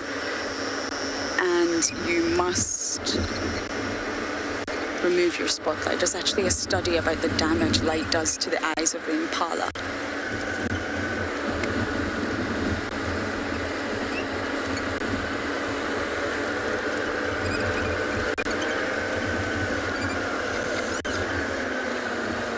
Look at that sky. We'll show you the sky. There's another vehicle looking for the lions here as well.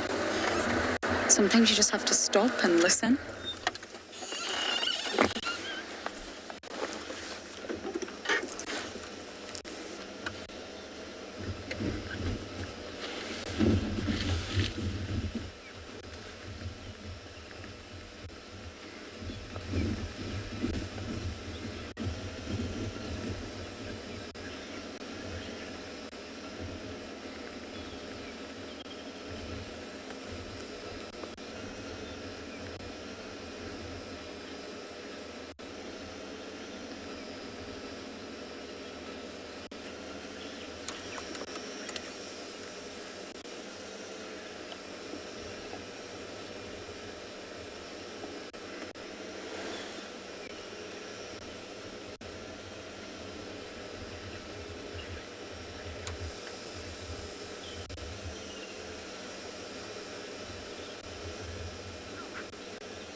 Okay, so we're going to go into IR now. I think it's just a little bit too dark.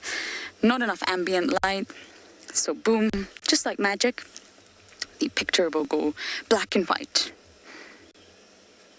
An amazing piece of technology, infrared. And that's the reason we are able to view animals at nighttime. We're never shining any artificial spotlight on them. It's not fair for the animal, if they're nocturnal, to have spotlights on them, or if they're diurnal.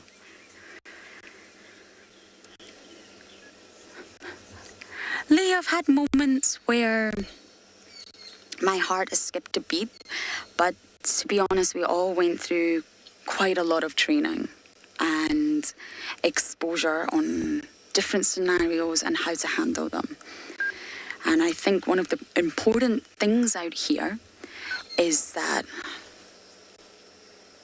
I'm just going to drive. I've realised that I've just stopped and forgot to drive. One of the most important things out here is not to become too complacent. There's something that they call the Sabi-san's complacency syndrome, and everyone's told about it, and it's very specific for the Sabi-sans. Why?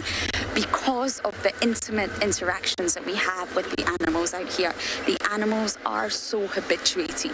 Now, one thing I think as humans we don't realise is culture.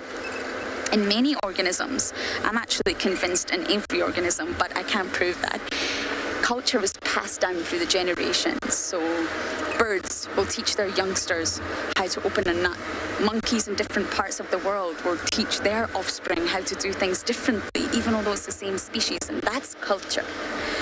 And I think that in the Sabi-sans, not only is habituation a process that is started when they're very young, cubs or pups or calves or lambs, I also think that it's passed down through culture in some way. The mother is probably letting them know that there's nothing to be scared of this vehicle.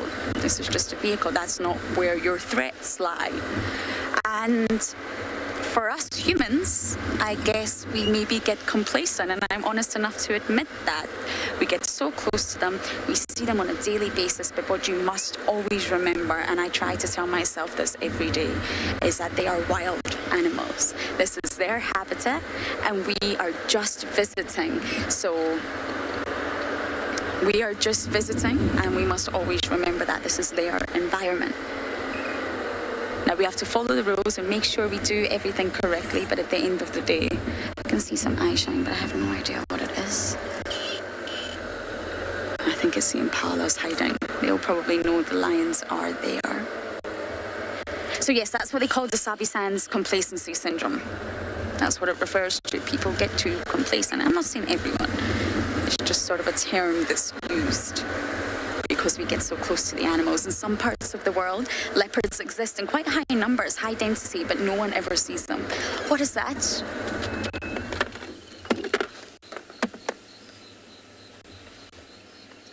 It's a lion. The lions are here. They popped out.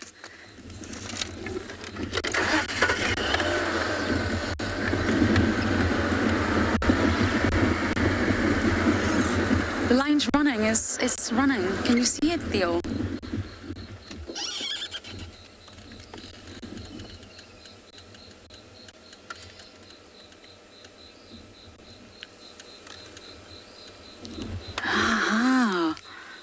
How have we bumped into the lions again?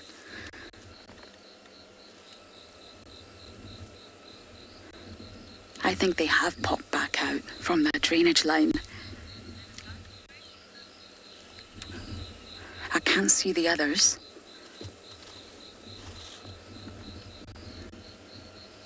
Okay, let me just go a little bit closer. I'm not going to put any of my bright lights on.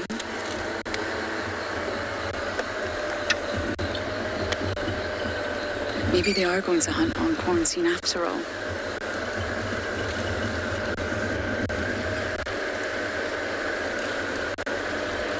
Miley, I have no idea. I don't know, I'm afraid. I don't know where the rest of the pride are. I really don't know. I wonder if they are hunting and they've split. That's very, very common for lions to split when they're hunting because they can communicate with audio. They can hear great distances. So if they split up, it's really not the end of the world for a lion. They will always find one another. And I wonder if they went into that drainage, found something, and then somehow they've all ended up splitting up. Now I know we're almost at the end of today's drive, but I'm just going to try and drive up here and see if we can see any of the lions around. I think they've came out here. Nighttime is very difficult, nighttime viewing. You can really only rely on eye shine. Or smell if it's wild dogs.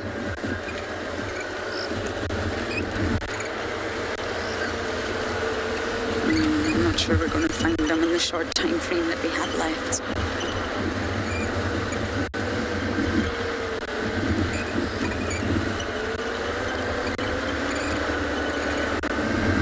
Okay, either way, we're going to just position up here and see if we can just listen.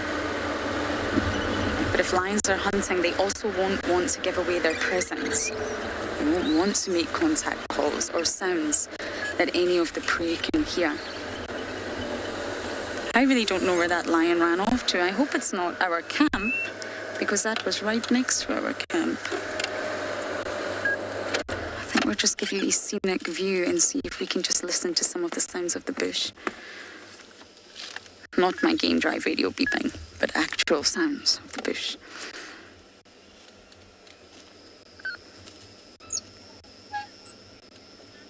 It just shows you that lions can move really fast when they want to. Swagger or not, MJ. So it came to that time of night, everyone. Thank you for putting up with me for the last half an hour and for joining us on this incredible safari across many different locations. So thank you, everyone, for your comments and questions. As usual, we will be out in the morning and we hope to see you then. Good night.